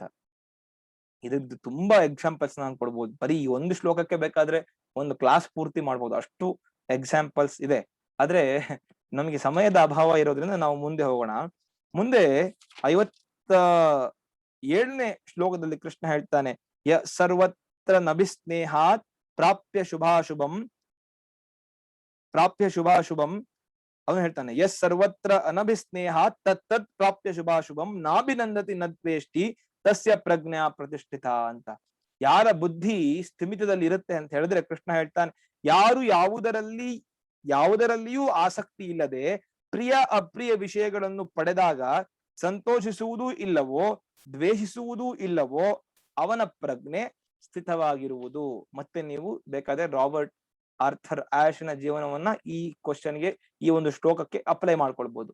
ಅಂದ್ರೆ ನೋಡಿ, ಏನಂತಾರೆ, ಪ್ರಿಯ ಅಪ್ರಿಯ ವಿಷಯಗಳನ್ನು ಪಡೆದಾಗ ಸಂತೋಷಿಸುವುದೂ ಇಲ್ಲ ದ್ವೇಷಿಸುವುದೂ ಇಲ್ಲ. ಅದನ್ನೇ ಅವನ ಜೀವನದಲ್ಲಿ ಅವನು ಮಾಡಿ ತೋರಿಸಿದ್ದು. ಮುಂದೆ ಕೃಷ್ಣ ಹೆಂಗೆ ಹೇಳ್ತಾನೆ ಗೊತ್ತಾ, ಎಷ್ಟು ಅದ್ಭುತವಾದ ಒಂದು ಎಕ್ಸಾಂಪಲ್ ಕೊಡ್ತಾನೆ, ಹೇಗಿರ್ಬೇಕು ನಾವು ಅಂತ, ಹೇಗಿರ್ತಾರೆ ಸ್ಥಿತಪ್ರಜ್ಞರು ಅಂತ. ಯದಾ ಸಂಹರತೆ ಚಾಯಂ ಕೂರ್ಮೋಂಗಾನೀವ ಸರ್ವಶಃ ಇಂದ್ರಿಯಾರ್ಥೇ ತಸ್ಯ ಪ್ರಜ್ಞಾ ಪ್ರತಿಷ್ಠಿತ. ಎಷ್ಟು ಅದ್ಭುತ ನೋಡಿ. ಅವನು ಆಮೆಯ ಉದಾಹರಣೆ ಕೊಡ್ತಿದ್ದಾನೆ. ಅಂದ್ರೆ ಎಷ್ಟು ನೋಡಿ, ಆಮೆ ಹೊರಗಿರುವ ತನ್ನ ಅಂಗಾಂಗಗಳನ್ನೆಲ್ಲ ಹೇಗೆ ಒಳಗೆ ಸೆಳೆದುಕೊಳ್ಳುವುದೋ ಹಾಗೆ ಸ್ಥಿತಪ್ರಜ್ಞನಾದವನು ತನ್ನ ಇಂದ್ರಿಯಗಳನ್ನು ಅವುಗಳ ವಿಷಯ ವಸ್ತುವಿನಿಂದ ಯಾವಾಗ ಸೆಳೆದುಕೊಳ್ಳುವನೋ ಆಗ ಇವನ ಪ್ರಜ್ಞೆ ಸ್ಥಿತವಾಗಿರುವುದು. ಇದೆಲ್ಲ ನಾನು ಹೇಳಿದ್ನಲ್ಲ, 2 ಡೈಮೆನ್ಷನ್ ನಾವು ಅರ್ಥ ಮಾಡ್ಕೊಳ್ಬಹುದು. ಒಂದು ಸ್ಪಿರಿಚುವಲ್ ಡೈಮೆನ್ಷನ್ ಅಲ್ಲಿ, ಇನ್ನೊಂದು ವ್ಯಾವಹಾರಿಕ ಜೀವನದಲ್ಲಿ. ನಮ್ದೇನೋ ಒಂದು ಗೋಲ್ ಇದೆ ಅಂತ ಇಟ್ಕೊಳ್ಳಿ. ಆ ಗೋಲ್ ಕಡೆ ನಾವು ಹೋಗ್ತಿರ್ಬೇಕಾದ್ರೆ ನಮ್ಗೆ ಎಷ್ಟೆಲ್ಲ ಡಿಸ್ಟ್ರಾಕ್ಷನ್ ಕೊಡುವಂತ ವಸ್ತು ಇದ್ರು, ಆಮೆಯ ಉದಾಹರಣೆ ಯಾಕೆ ಕೊಟ್ಟ ಕೃಷ್ಣ ಅಂದ್ರೆ, ಆಮೆ ಅನಾಯಾಸವಾಗಿ ಯಾವ್ದಾದ್ರು ಒಂದು ಡೇಂಜರ್ ಎದುರಾದಾಗ, ತನಗೆ ಡೇಂಜರ್, ತನ್ನ ಗೋಲ್ ಹೋಗೋ ದಾರಿಯಲ್ಲಿ ಡೇಂಜರ್ ಅಂತ ಗೊತ್ತಿದ್ದಂತ ಆಮೆ ಅನಾಯಾಸವಾಗಿ ತನ್ನ ಎಲ್ಲ ಅಂಗಾಂಗಗಳನ್ನು ಒಳಗಡೆ ಹೇಳ್ಕೊಳ್ಳುತ್ತೆ. ಅಷ್ಟೇ ಅನಾಯಾಸವಾಗಿ you should win the distraction ಅಂತ ಕೃಷ್ಣ ಹೇಳ್ತಿದ್ದಾನೆ. ನೀವೊಂದು ಗೋಲ್ ಇಟ್ಕೊಂಡಿರ್ತೀರಾ, ಏನೋ ಗೋಲ್ ಇಟ್ಕೊಂಡಿರ್ತೀರಾ ನಿಮ್ ಜೀವನದಲ್ಲಿ, ಆ ಗೋಲ್ ಕಡೆ ಹೋಗ್ತಾ ಇರಬೇಕು ಅಂತ ಹೇಳಿದ್ರೆ ನಿಮ್ ಸುತ್ತಮುತ್ತ ಏನಾದ್ರು ಡಿಸ್ಟ್ರಾಕ್ಷನ್ಸ್ ಬಂದ್ರೆ, ಆಮೆ ಹೇಗೆ ತನ್ನ ಅಂಗಾಂಗಗಳನ್ನು ಒಳಗಡೆ ಹೇಳ್ಕೊಳುತ್ತೋ ಡೇಂಜರ್ ಬಂದಾಗ, ಹಾಗೆ ನೀವು ಅಷ್ಟೇ ಈಸ್ ಮ್ಯಾನರ್ ನೀವು ಅದನ್ನೆಲ್ಲ ನಿಗ್ರಹಿಸಿ ಅದನ್ನ ನೀವು ಓವರ್ಕಮ್ ಮಾಡ್ಬೇಕು ಆ ಡಿಸ್ಟ್ರಾಕ್ಷನ್ಸ್ ನ ಅನ್ನೋದು ಕೃಷ್ಣನ ಮಾತು. ಮುಂದೆ ಕೃಷ್ಣ ಹೇಳ್ತಾನೆ, ಮತ್ತೆ ಬಹಳ ಅದ್ಭುತವಾಗಿರುವಂತ ಮಾತನ್ನ ಕೃಷ್ಣ ಹೇಳ್ತಾನೆ, ವಿಷಯ ವಿನಿವರ್ತಂತೆ ನಿರಾಹಾರಸ್ಯ ದೇಹಿನ ರಸವರ್ಜಂ ರಸೋಪ್ಯಸ್ಯ ಪರಂ ದೃಷ್ಟ್ವಾ ನಿವರ್ತತೆ. ಇದು ಹೆಂಗ್ ಗೊತ್ತಾ, ರಸವರ್ಜಂ ರಸೋಪ್ಯಸ್ಯ ಅಂತ, ಅದನ್ನ ನಾನು ಪದ ಅರ್ಥ ಹೇಳ್ಬಿಡ್ತೀನಿ. ನಿರಾಹಾರದ ದೇಹಿಯನ್ನು ಬಿಟ್ಟ ವಿಷಯಗಳು ಹಿಂದಿರುಗುತ್ತವೆ, ಆದರೆ ರಸ ಹೋಗುವುದಿಲ್ಲ ಅಂತ. ಈಗ ಇದನ್ನ ನಿಮ್ಗೆ ಹೇಗೆ ಎಕ್ಸ್ಪ್ಲೇನ್ ಮಾಡೋದು ಅಂತ ಹೇಳಿದ್ರೆ, ಒಬ್ಬ ಶುಗರ್ ಪೇಷಂಟ್ ಇದ್ದಾನೆ ಅಂತ ಅನ್ಕೊಳ್ಳಿ. ಅವನು ಜಿಲೇಬಿ ತಿಂದ್ರೆ ಅವನಿಗೆ ತೊಂದರೆ ಆಗುತ್ತೆ ಗೊತ್ತು. ಮುಂದ್ಗಡೆ ಜಿಲೇಬಿ ಇದ್ರು ಅವನು ಅದನ್ನ ತಿನ್ನೋ ಸಾಹಸ ಮಾಡಕ್ಕಂತೂ ಹೋಗಲ್ಲ, ಆದ್ರೆ ಮನಸ್ಸಿನಲ್ಲಿ ಆಸೆ ಉಳ್ಕೊಂಡ್ಬಿಡತ್ತ ಅವನಿಗೆ. ಅಯ್ಯೋ, ನಾನ್ ಶುಗರ್ ಪೇಷಂಟ್, ಅಲ್ಲೇ ಹೋಗಿದ್ರೆ ಜಿಲೇಬಿ ತಿಂದ್ಬಿಡ್ಬೋದಾಗಿತ್ತಲ್ಲ ಅಂತ. ಇದು ನೋಡಿ ಎಷ್ಟು ಬ್ಯೂಟಿಫುಲ್ ಆಗಿ, ಅದಕ್ಕೆ ಡೀಪ್ ಸೈಕಾಲಜಿನ ಇಲ್ಲಿ ಕೃಷ್ಣ ಅರ್ಥ ಮಾಡಿಸ್ತಾನೆ. ರಸವರ್ಜ್ಯಂ ರಸೋಪ್ಯಸ್ಯ ಪರಂ ದೃಷ್ಟ್ವಾ ಅಂದ್ರೆ the trace of attachment, trace of ಆಸೆ ಏನಿದೆಯಲ್ಲ, ಕಾಮನ್ ಏನಿದೆ, ಅದು ಉಳ್ಕೊಂಡ್ಬಿಡುತ್ತೆ ಮನಸ್ಸೊಳಗಡೆ. ಕೃಷ್ಣ ಹೇಳ್ತಾನೆ, ನೀನ್ ಗೋಲ್ ಕಡೆ ಹೋಗ್ಬೇಕಂದ್ರೆ ಆ ಟ್ರೇಸ್ ಕೂಡ ಇರಬಾರ್ದು ಅಂತ ಹೇಳ್ತಾನೆ. ಯಾಕಂದ್ರೆ ಯಾವಾಗಾದ್ರೂ ಒಂದ್ ಸಣ್ಣ ಟ್ರೇಸ್ ಕೂಡ ನಿನ್ನಲ್ಲಿ ಇದ್ರೆ, ಆ ಮನಸ್ಸಿನಲ್ಲಿ ಇದನ್ನ ತಿನ್ಬೇಕು, ಇದನ್ನ ನಾನು ಅನುಭವಿಸ್ಬೇಕು, ಇದನ್ನ ನೋಡ್ಬೇಕು ಅಂತ ನಿನ್ನಲ್ಲಿ ಮನಸ್ಸಿನಲ್ಲಿ ಒಂದು ಸಣ್ಣ, ನೀನು may be you are not performing that action, ಆದ್ರೆ ಆ ಮಾಡ್ಬೇಕು ಅನ್ನೋ ಆಸೆ ಮನದೊಳಗೆ ಉಳ್ಕೊಂಡಿರುತ್ತೆ ಅಂತ ಕೃಷ್ಣ ಅದನ್ನ ಹೇಳ್ತಾ ಇದ್ದಾನೆ. ಆದ್ರೆ ಆ ಟ್ರೇಸು ಕೂಡ ಮನಸ್ಸಿನಿಂದ ಆಚೆ ಹೋಗ್ಬೇಕು ಅಂತ ಹೇಳಿದ್ರೆ ಅದಕ್ಕೆ ಕೃಷ್ಣ ಹೇಳುವಂತ ಮಾತು ಪರಂ ದೃಷ್ಟ್ವಾ ನಿವರ್ತತೆ. ಎಷ್ಟು ಬ್ಯೂಟಿಫುಲ್ ನೋಡಿ. ಯಾವಾಗ ನಿನ್ನ ಗೋಲ್ ಹೈಯರ್ ಆಗಿರುತ್ತೋ, ಯಾವಾಗ ನಿನ್ನ ಗೋಲ್ ಹೈ ಅಂತ ನಿನಗೆ ಅನ್ಸುತ್ತೋ, ಆಗ ಇದೆಲ್ಲ ನಿನ್ಗೆ ಅನ್ಸೋದು ನಿನಗೇನು ದೊಡ್ಡದಾಗಿ ಕಾಡೋದೇ ಇಲ್ಲ ಅಂತ. ನಿಮ್ಗೆ ತುಂಬಾ ಸಿಂಪಲ್, ನಾನ್ ಹಿಂದೆನೂ ಹೇಳಿದ್ದೆ ಅನ್ಸುತ್ತೆ, ತುಂಬಾ ಸಿಂಪಲ್ ಉದಾಹರಣೆ. ಈಗ ನೀವು ಸಣ್ಣ ಮಕ್ಕಳಿದ್ದಾಗ ನೀವು ಆಟಿಕೆಗಳ ಜೊತೆ ಆಟ ಆಡ್ತಾ ಇದ್ರಿ, ನೀವು ಸ್ವಲ್ಪ ಬೆಳೆದ್ರಿ, ಅವಾಗ ನಿಮ್ಗೆ ಅನ್ಸ್ತು, ಆಟಿಕೆಗಳ ಜೊತೆ ಯಾರಪ್ಪ ಆಟ ಆಡ್ಬೇಕು, ತೆಗೆದು ಬಿಸಾಡಿದ್ರಿ. ನಿಮಗೆ ಇವಾಗ ಬೇರೆ ವಸ್ತುಗಳ ಮೇಲೆ ಆಸೆ ಪ್ರಾರಂಭ ಆಯ್ತು, ಇನ್ ಸ್ವಲ್ಪ ಯುವಕರಾದ್ರಿ, ಮತ್ತೆ ನಿಮ್ಮ ಆಸೆ ಪಡುವಂತ ಒಂದು ಇದು ಚೇಂಜ್ ಆಗ್ಲಿಲ್ಲ, ಆಸೆ ಪಡೋದು ಚೇಂಜ್ ಆಗ್ಲಿಲ್ಲ, ಆದ್ರೆ ಆಸೆ ಪಡುವಂತ ವಸ್ತುಗಳು ಚೇಂಜ್ ಆಗ್ತಾ ಹೋದ್ವು ಅಷ್ಟೇ. ಸಣ್ಣವರಿದ್ದಾಗ ಆಟಿಕೆಗಳು, ಅದೇ ನೀವು 30 ವರ್ಷದ ಒಬ್ಬ ವ್ಯಕ್ತಿನ ಹೋಗ್ಬಿಟ್ಟು ಆಟಿಕೆಗಳು ಕೊಟ್ಟು ನೀನ್ ಆಟ ಆಡೋ ಅಂದ್ರೆ ಅವ್ನಿಗೆ ಏನ್ ಅನ್ಸುತ್ತೆ, ಇಲ್ಲ ನಾನೀಗ ಬೆಳೆದಿದ್ದೀನಿ, ಆಟಿಕೆಗಳ ಜೊತೆ ಆಟವಾಡುವಂತಹ ಸಮಯ ನಂದು ಅಲ್ಲ ಅಂತ ಹೇಳ್ತಾನೆ. ಹೇಗೋ ಕೃಷ್ಣ ಅದನ್ನೇ ಹೇಳ್ತಾನೆ, when you have realised your goal is something higher. ಆಟಿಕೆಗಳ ಜೊತೆ ಆಟವಾಡುವಂತ ಸಮಯ ನನ್ನದಲ್ಲ, ಮುಗಿದು ಹೋಗಿದೆ, ಐ ಹ್ಯಾವ್ ಗ್ರೋನ್ ವೆಲ್. ಹಾಗೆ ನಿಮ್ಮ ಡಿಸೈರ್ಸ್ ಏನಿದೆ, ನಿಮ್ಮ ಅಟ್ಯಾಚ್ಮೆಂಟ್, ಕ್ರೋಧ, ಇದೆಲ್ಲ ಏನಿದೆಯಲ್ಲ, ಅದೇನಿದೆ ಅದೆಲ್ಲ ನನಗೆ ಅದರ ಜೊತೆ ನಾನು ಡೀಲ್ ಮಾಡೋ ಸಮಯ ಹೊರಟೋಗಿದೆ. Now I have grown higher, I am going towards my goal. ಈ ಮನಸ್ಸು, ಈ ಚಿಂತನೆಗಳು ಬೇಕು ಅಂತ ಅದಕ್ಕೆ ಹೇಳ್ತಾನೆ, ಪರಂ ದೃಷ್ಟ್ವಾ ನಿವರ್ತತೆ. ಎತ್ತರವಾದನ್ನ ನೀನ್ ನೋಡಿದಾಗ, ಎತ್ತರವಾದನ್ನ ನೀನ್ ಬಯಸ್ದಾಗ ಇದೆಲ್ಲ ನಿನ್ಗೇನು ಬೇಕು ಅಂತಾನೆ ಅನ್ಸೋದಿಲ್ಲ ಅಂತ. ಹೇಗೆ ಆಸೆಯನ್ನ ಗೆಲ್ಲೋದು ಅಂತ ಹೇಳ್ತಿರಲ್ಲ, ಇದು one of the main point. ಹೇಗೆ ಆಸೆಯನ್ನ ಗೆಲ್ಲೋದು, ಹೇಗೆ ಮನಸ್ಸನ್ನ ನಿಯಂತ್ರಿಸೋದು ಅಂತ ಹೇಳಿದ್ರೆ, ಪರಂ ದೃಷ್ಟ್ವಾ ನಿವರ್ತತೆ. ಇದಕ್ಕಿಂತ ಹೆಚ್ಚಿನದ್ದೇನೋ ಇದೆ, ಅದನ್ನ ನಾನು ಪಡೆಯಕ್ ಹೋಗ್ತಿದ್ದೀನಿ ಅಂದಾಗ ಇದು ನನಗೆ ಕ್ಷುಲ್ಲಕವಾದದ್ದು ಅಂತ ಅನ್ಸತ್ತೆ, ಹಾಗ ಅನ್ನಿಸಬೇಕು ಅನ್ನೋದು ಕೃಷ್ಣನ್. ಮುಂದೆ ಕೃಷ್ಣ ಹೇಳ್ತಾನೆ, ಬಹಳ ಕಷ್ಟ ಅಂತ ಹೇಳ್ತಾನೆ. ಅಂದ್ರೇನು, ಸಾಧನೆ ಮಾಡುತ್ತಿರುವ ಜ್ಞಾನಿಯ ಮನಸ್ಸನ್ನು ಪ್ರಬಲವಾದ ಇಂದ್ರಿಯಗಳು ಬಲಾತ್ಕಾರವಾಗಿ ಸೆಳೆಯುವವು ಅಂತ. ಮನಸ್ಸು ಬಹಳ ಕಷ್ಟ. ಮುಂದೆ ನೋಡೋಣ ನಾವು 6ನೇ ಅಧ್ಯಾಯದಲ್ಲಿ ಕೃಷ್ಣಂಗೆ ಅರ್ಜುನ ಹೇಳ್ತಾನೆ, ಓ ಕೃಷ್ಣ ಆಗಲ್ಲಪ್ಪ, ನಾನ್ ಬೇಕಾದ್ರೆ ಈ ಗಾಳಿಯನ್ನು ಹಿಡ್ಬಿಡ್ತೀನಿ, ಮನಸ್ಸನ್ನ ಕಂಟ್ರೋಲ್ ಮಾಡಕ್ ಆಗಲ್ಲಪ್ಪ, ಏನಾದ್ರೂ ನಿನ್ ದಾರಿ ಕೊಡು ಅಂತ ಹೇಳಿದಾಗ ಕೃಷ್ಣ ಹೇಳ್ತಾನೆ, ಅಸಂಶಯಂ ಮಹಾಬಾಹೋ ಮನೋ ದುರ್ನಿಗ್ರಹಂ ಚಲಂ. ಅರ್ಜುನಂಗ್ ಪ್ರಶ್ನೆ ಮಾಡ್ತಾನೆ, ಅರ್ಜುನಂಗ್ ಕೃಷ್ಣ ಹೇಳ್ತಾನೆ, ಸತ್ಯ ನೀನ್ ಹೇಳ್ತಿರೋದು, ಮನಸ್ಸನ್ನ ನಿಗ್ರಹಿಸೋದು ಬಹಳ ಕಷ್ಟ, ಅಸಂಶಯಂ, ಸಂಶಯನೇ ಇಲ್ಲ ಅದ್ರಲ್ಲಿ ಅರ್ಜುನ. ಆದ್ರೆ ಕೃಷ್ಣ ಹೇಳುವಂತ ಮುಂದಿನ ಮಾತು, ಅಭ್ಯಾಸ ಏನ ಕೌಂತೆಯ ವೈರಾಗ್ಯನ ಚಗ್ರಿಯತೆ. ಅಭ್ಯಾಸದಿಂದ ಇದನ್ನ ನೀನ್ ಪಡಿಬಹುದು, ಮನಸ್ಸನ್ನ ನಿಗ್ರಹಿಸ್ಬೋದು ಅಂತ ಕೃಷ್ಣ ಮುಂದೆ ಹೇಳ್ತಾನೆ. ಈಗ ಅದು 6ನೇ ಅಧ್ಯಾಯದಲ್ಲಿ ಹೇಳುವಂಥದ್ದು. ಅದು ಇಲ್ಲಿ ನಾನು ಯಾಕೆ ಇದನ್ನ ತಂದೆ ಅಂತ ಹೇಳಿದ್ರೆ, ಮನಸ್ಸನ್ನ ನಿಗ್ರಹಿಸೋದು ಬಹಳ ಕಷ್ಟ ಅನ್ನೋದಕ್ಕೆ ಆ ಉತ್ತರವನ್ನ ಕೃಷ್ಣ ಕೊಡ್ತಾನೆ. ಮುಂದೆ, ತಾನಿ ಸರ್ವಾಣಿ ಸಂಯಮ್ಯ ಯುಕ್ತ ಆಸೀತ ಮತ್ಪರ ವಶೇಹಿ ಯಸ್ಯೇಂದ್ರಿಯಾಣಿ ತಸ್ಯ ಪ್ರಜ್ಞೆಯ ಪ್ರತಿಷ್ಠಿತ. ಇಲ್ಲೊಂದು ದೊಡ್ಡ ನಮಗೆ ಒಂದು ಏನಂತಾರೆ, ಜಾಕ್ಪಾಟ್ ಅಂತ ಹೇಳ್ತಿರಲ್ಲ, ಆತರ ನನ್ ಕೈಲಿ ಏನೂ ಆಗ್ತಾನೆ ಇಲ್ಲ, ಕಷ್ಟ ಆಗ್ತಾ ಇದೆ, ಏನಾದ್ರೂ ಒಂದು ವೈಲ್ಡ್ ಕಾರ್ಡ್ ಎಂಟ್ರಿ, ಜಾಕ್ಪಾಟ್ ಅಲ್ಲ, ವೈಲ್ಡ್ ಕಾರ್ಡ್ ಎಂಟ್ರಿ ಅಂತ ಹೇಳ್ತೀವಲ್ಲ, ಸ್ಟಾರ್ಟಿಂಗ್ ನನಗೆ ಬರಕ್ ಆಗಲ್ಲಪ್ಪ, ಮನಸ್ಸನ್ನ ನಿಗ್ರಹ ಮಾಡಕ್ ಆಗಲ್ಲಪ್ಪ, ಏನ್ ಮಾಡೋದು ನಾನು, ಆದ್ರೂ ನಾನು ಗೋಲ್ ರೀಚ್ ಆಗ್ಬೇಕು, ಏನ್ ಮಾಡೋದು? ಕೃಷ್ಣ ಹೇಳ್ತಾನೆ, ಆದ ಕಾರಣ ಇಂದ್ರಿಯಗಳನ್ನೆಲ್ಲ ನಿಗ್ರಹಿಸಿ ಮತ್ಪರಾಯಣನಾಗಿ.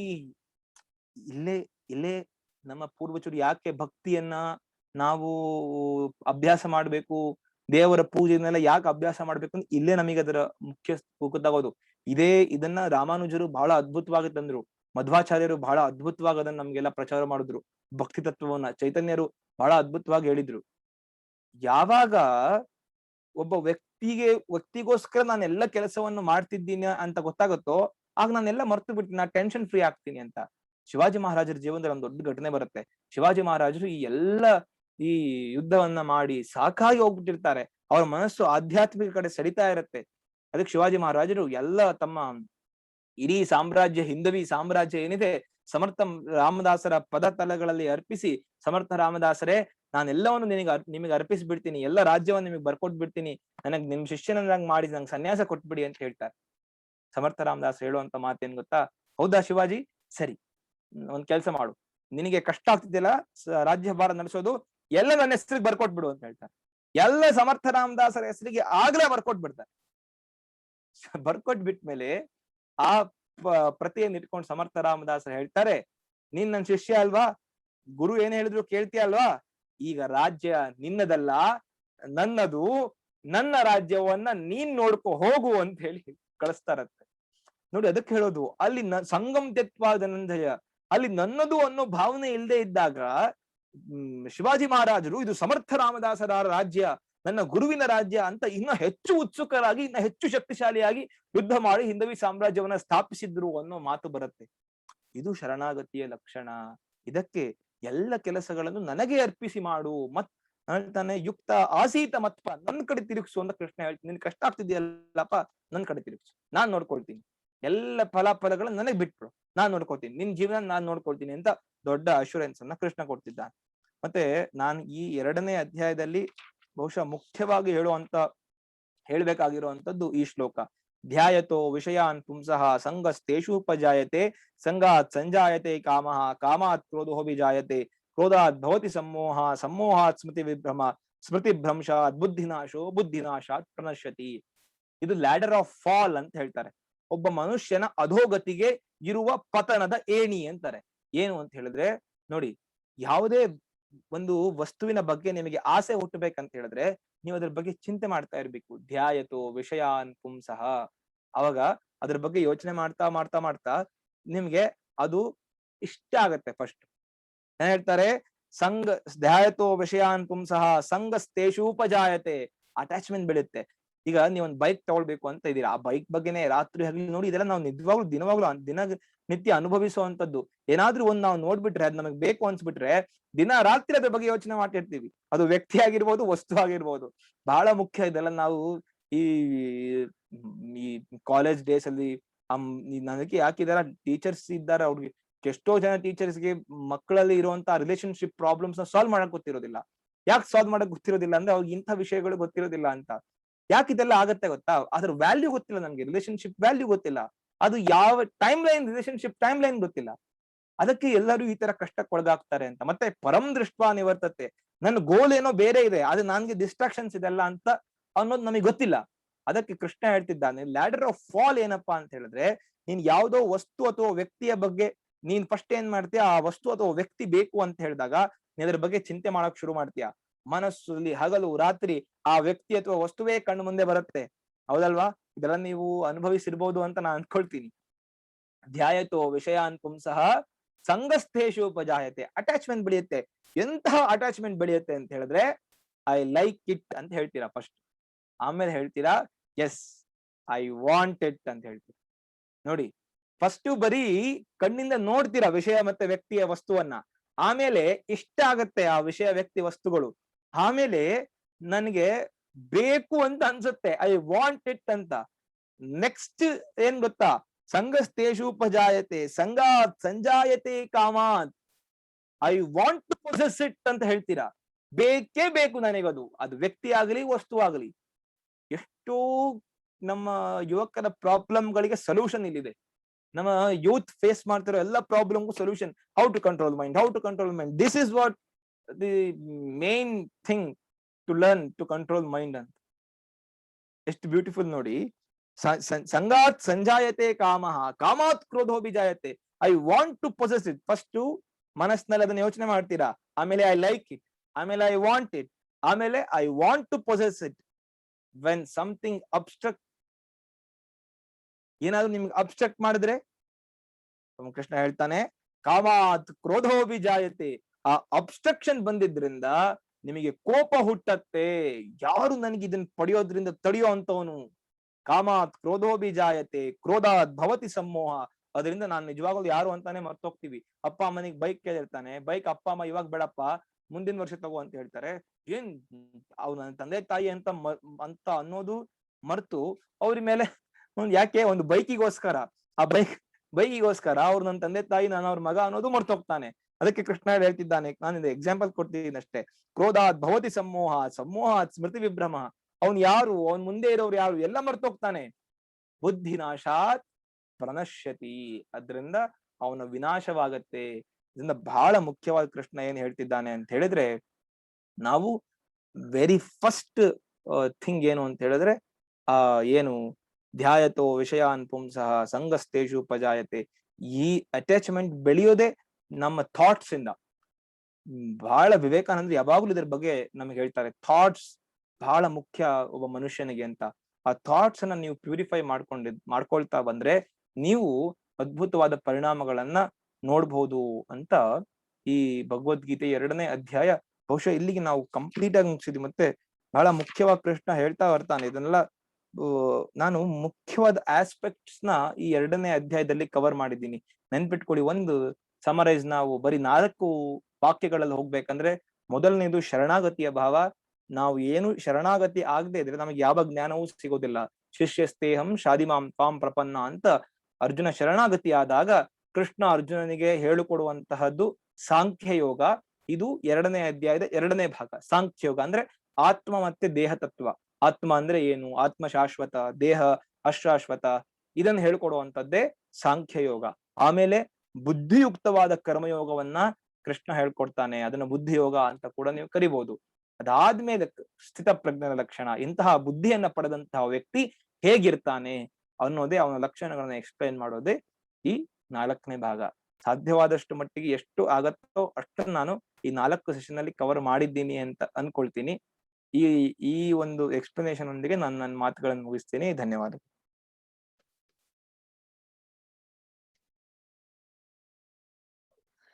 ಧನ್ಯವಾದಗಳು ಸಂದೀಪ್. ಒಂದು ಅಥವಾ 2 ನಿಮಿಷ ಯಾರಿಗಾದ್ರೂ ಏನಾದ್ರು ಕೆಲವು ವಿಚಾರಗಳ ಬಗ್ಗೆ ಹೆಚ್ಚು ಮಾಹಿತಿನ ತಿಳ್ಕೊಳ್ಬೇಕು ಅಥವಾ ಕ್ಲಾರಿಫಿಕೇಶನ್ಸ್ ಬೇಕು ಅಂದ್ರೆ ಅವ್ರ ಹತ್ರ ಮಾತಾಡಬಹುದು. ಅನ್ಮ್ಯೂಟ್ ಮಾಡ್ಕೊಳ್ಳಿ, ಅಥವಾ ಚಾಟ್ ಬಾಕ್ಸ್ ಅಲ್ಲಿ ಸಹ ನಿಮ್ಮ ಫೀಡ್ಬ್ಯಾಕ್ ಅಥವಾ ನಿಮ್ಮ ಪ್ರಶ್ನೆಗಳನ್ನ ಕೇಳಬಹುದು.